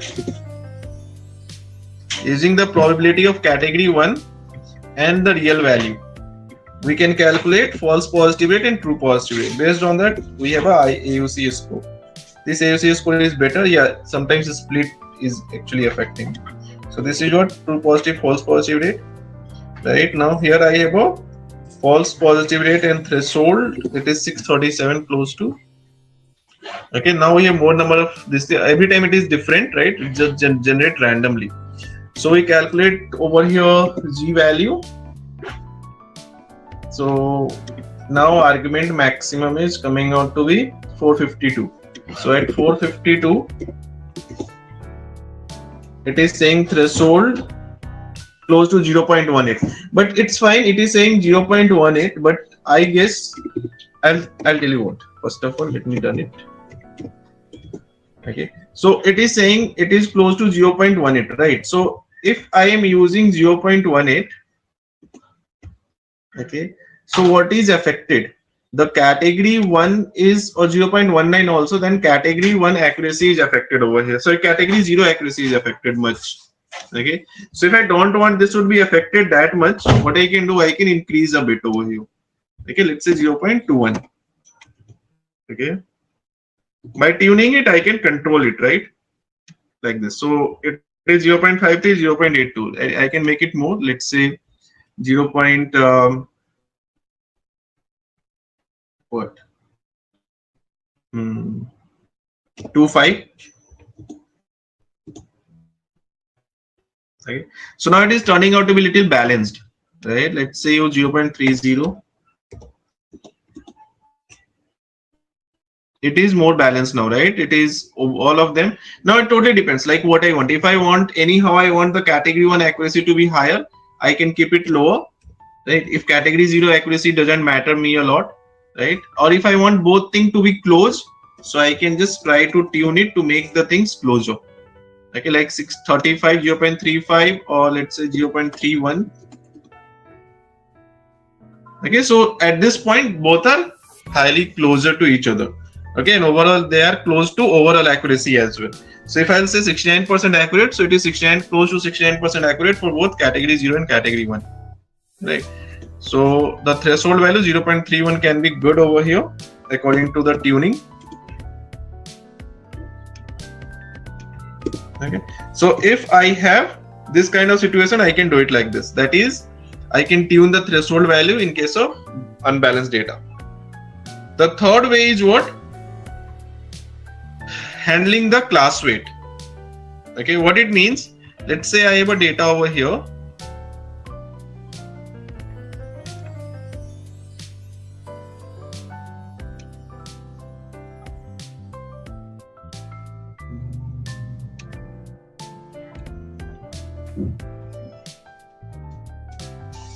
Okay, external scale, this is what we are splitting. So let it be split at 3, x test 3, y train 3, and y test 3. Okay, scalar, right? Here it is fitting 3.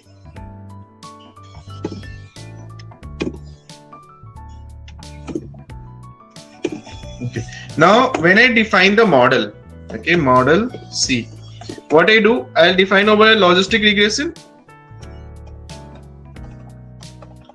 Okay. So what we do, instead of leaving it blank, what I can say, I can define a class weight.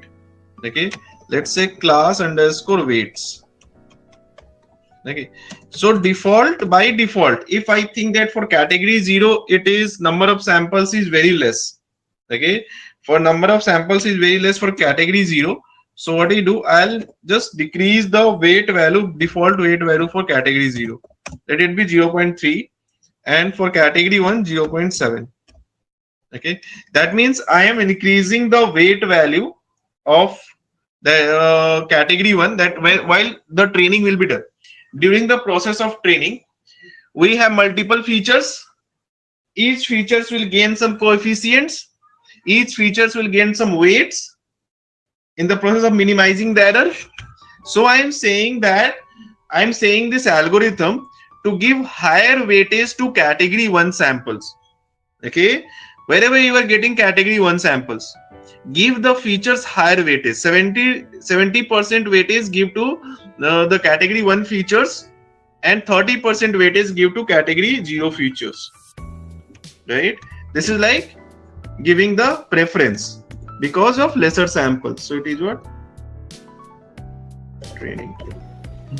This is done after sampling, right?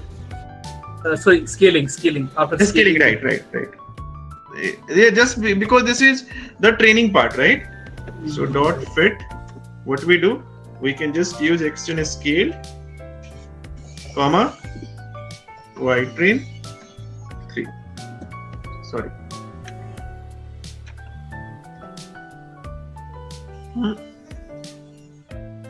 Class weight. Okay, so based on it, if I'll check the model performance, so what I do, first of all, I have to make the prediction, right? So model C dot predict what? X train scale 3.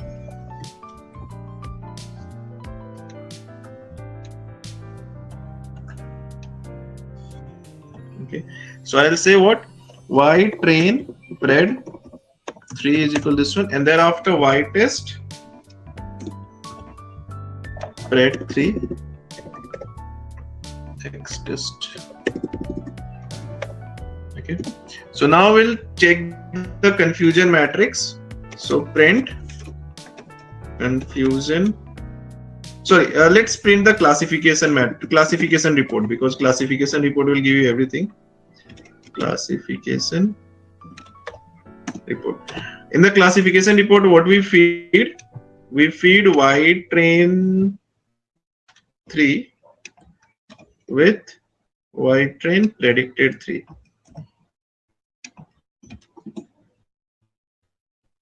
Okay, you can see this is higher compared to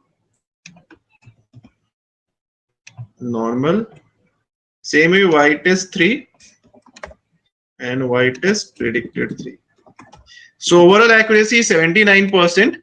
Okay, but it increased, right? So you can tune it, like you can make it, let's say 0.2 and this is 0.8.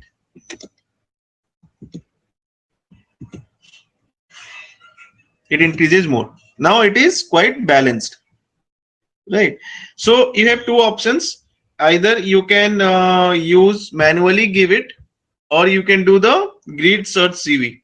I told you the GridSearchCV, right? Isn't it? So you can also do GridSearchCV over here to find out the class weight, right? Or you can. GridSearch, I think Mhm. we did GridSearch. I think so. I don't know. There's a cross. I'll explain.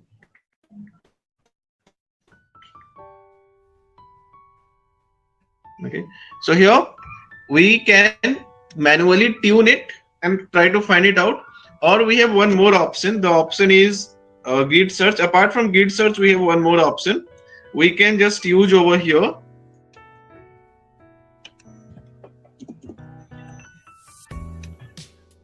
Okay, we can use class weight is equals to, just define balanced.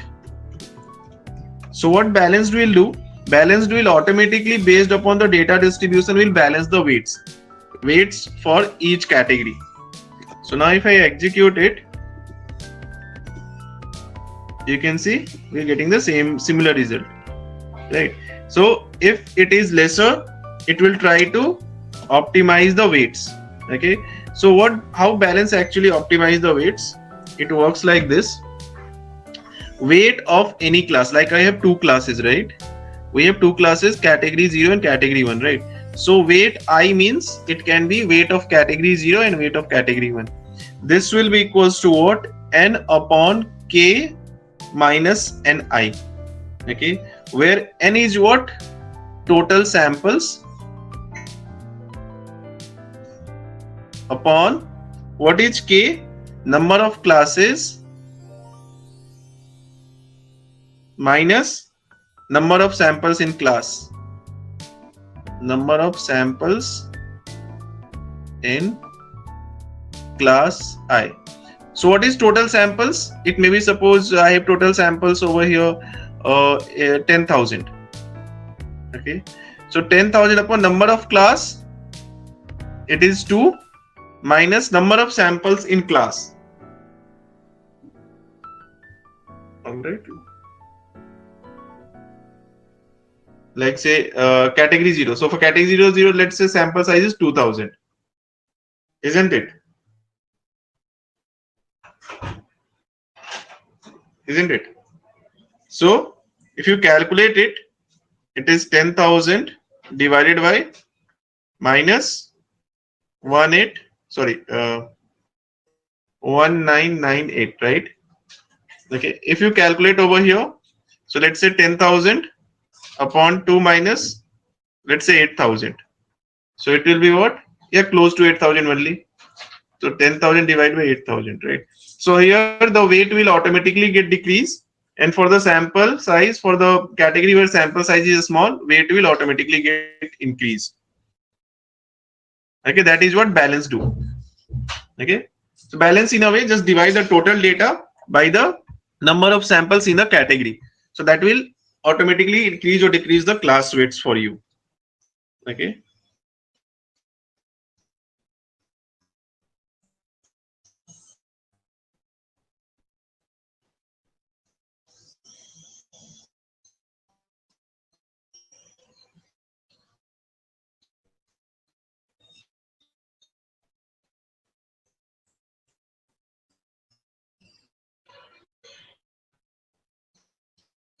Am I clear? And what about the GridSearch, sir?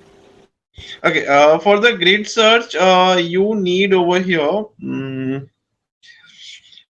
just a minute. You need to define something that is called, wait a minute, param grid. Okay, so param grid, that means there is a grid of parameters you have to define. Okay,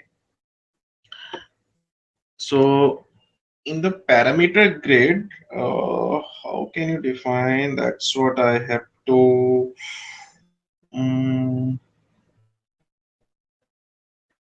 All right, let's define the parameter grid over here. Parameter weight grid. See here, I have two categories, right? Isn't it? Category 0 and category 1. So the grid will be defined like this. Let's say for category 0, I'm defining 1, and for category 1, also I'm defining 1. So it means what? It is like I'm defining no weights. That means keep them as it is, like whatever the sample size is there, it's like both will get the same weight, right? Thereafter, 0, for the 0 I'm defining, let's say 1. Okay, and for 1 I am giving it to 2. It means what? Category 1 we have a lesser sample, so it is like more weights to minority class. Okay, that is category 1. Okay, and thereafter that's how we can keep doing it. Okay, let's say I'll take it, paste it over here, paste it over here. So 0. So here let's say 5 times more weight. Okay, or 8 times more weight, right? Or 10 times more weight. What is that? For the grid search, what we import from sklearn.model selection, import grid search CV, right? Grid search CV, right? And thereafter we'll define over here the grid model. Grid model will do what? Grid model will just try to identify the best parameter possible. Grid model, right? CV. Now here I have to feed what? The model first of all. So let's define the model as well. So model D I'll define, in which there is no parameter defined. So model D is equal to GridSearchCV. So in this thing, there are first thing that will be passed is your algorithm. So what is your algorithm? Model D is your algorithm, right? Second thing that you have to pass over here is what? Parameter grid. Okay, right? And based upon that, it will try to work. And the third, like cross validation. How many cross validation do we want to run, right? And thereafter, one more thing we can feed, that is scoring, that on what basis it should identify the best model. So scoring, it can use what? F1 score to identify the best model. Okay, so now grid model dot fit what? Your data.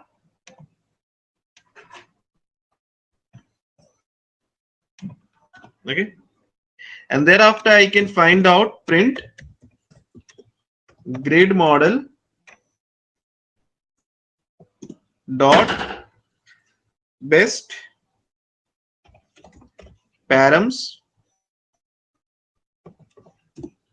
Okay, best estimator is the trained model. I should use best params, PARAMS.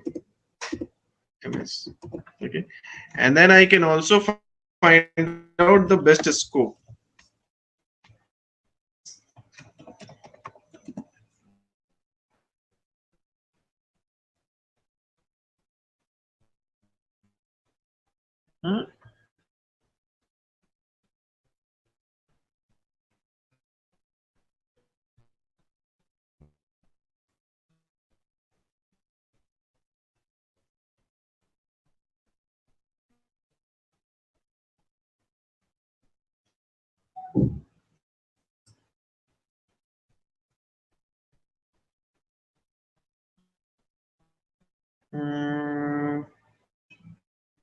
Wait a minute.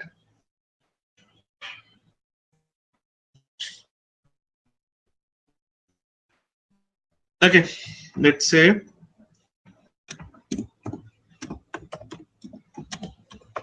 Actually, we need to tell that what parameter I want to tune, right? So here it can be, this is your weight options. Okay, so weight options I have defined, and here I can define that I want to tune class weight, right? Class weight is something that we should mention. So this is our class weight that we want to tune according to this weight options. Okay, so now this can be used over here. All right. So we need to tell that what here it is not mentioned what I want to tell, what I want to tune. Okay, but now it is mentioned that I want to tune based on this combination, because you can see always class weight is given in this combination. Okay, so now if I'll execute it, so it will take some time. So it is saying this one you can use, right? So 1 and 5 it is identifying, and best value it is identifying over here is this one. So if I will have, let's say, now I want to check how is it performing. Okay, so how can we check? Let me just take this thing from here and paste it at the end. So let's say model D is equals to grid model dot best estimator.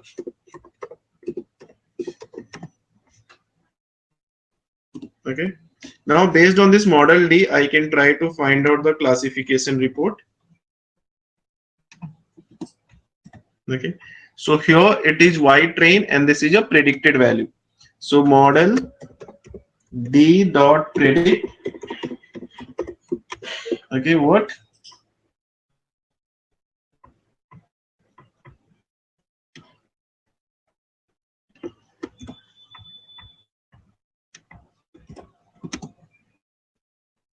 All right, more balanced overall. This is your F1 score is over here like this 0.49. Overall accuracy is 0.66. Then I can use for test.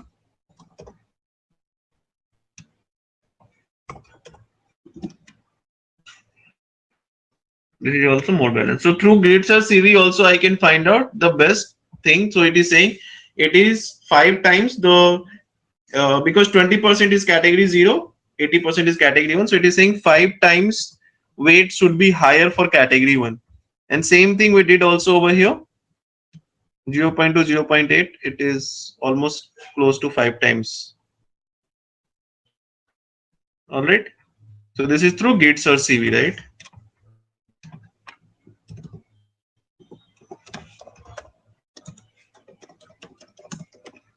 So if you have unbalanced data, these are the options you have, right? Generally, unbalanced data, people just apply oversampling and job is done.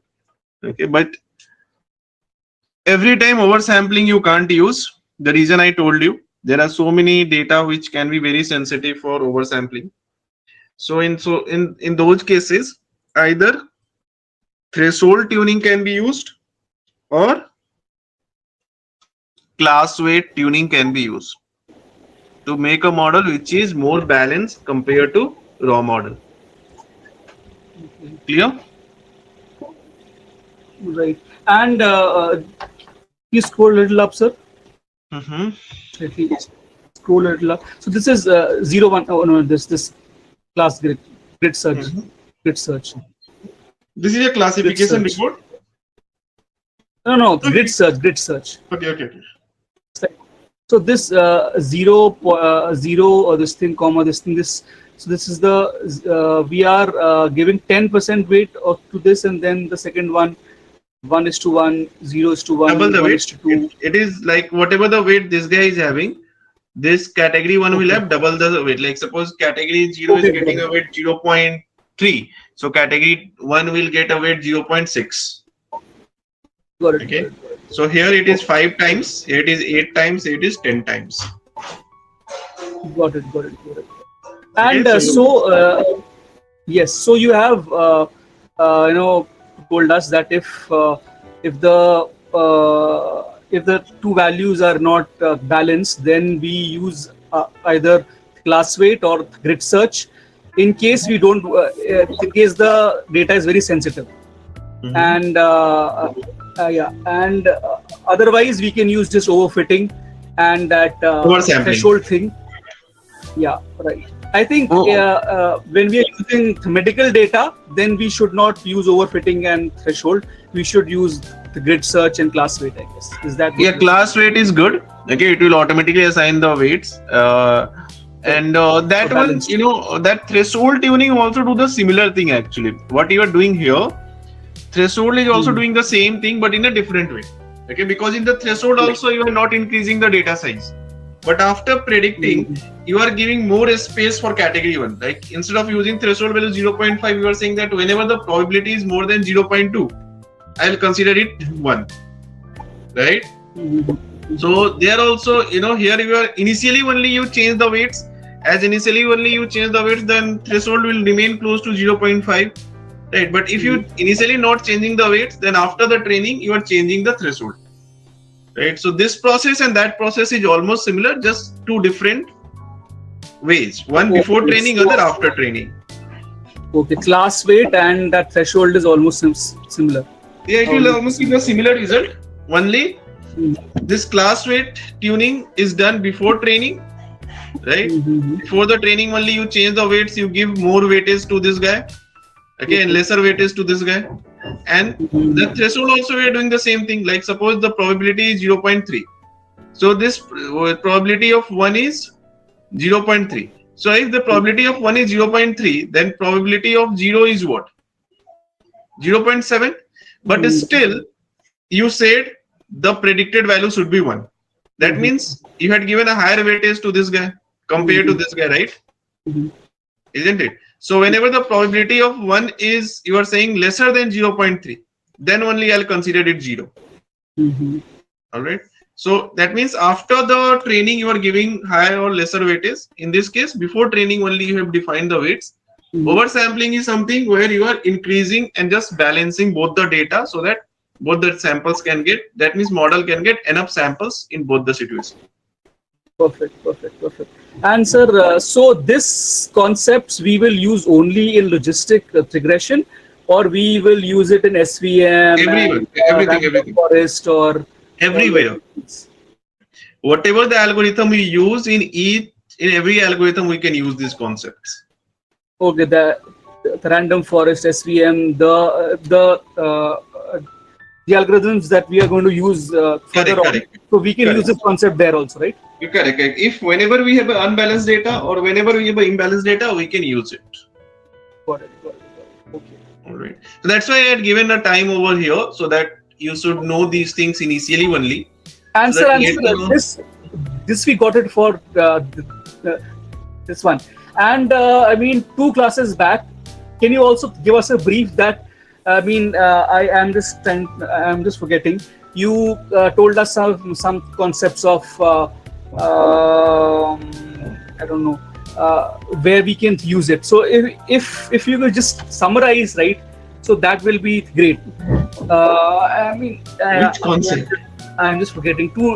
When we were doing that linear regression, right? So you said that there are 3-4 ways to tackle the biases. Right now we saw that how we can tackle situation if we are doing logistic regression. When we were doing that Titanic data, or I don't know which data, that mart data, retail data. So we saw some concepts. So if you can just summarize that, where we can use those, you know, lasso and all of that. So if we just, you know, lasso and ridge you were talking. Yes, lasso, ridge, and also answer logistic logarithm something. Logistic algorithm. Here we had not used logistic. It is just linear regression. I am saying that we only did two distinct models, one logistics and then one regression, right?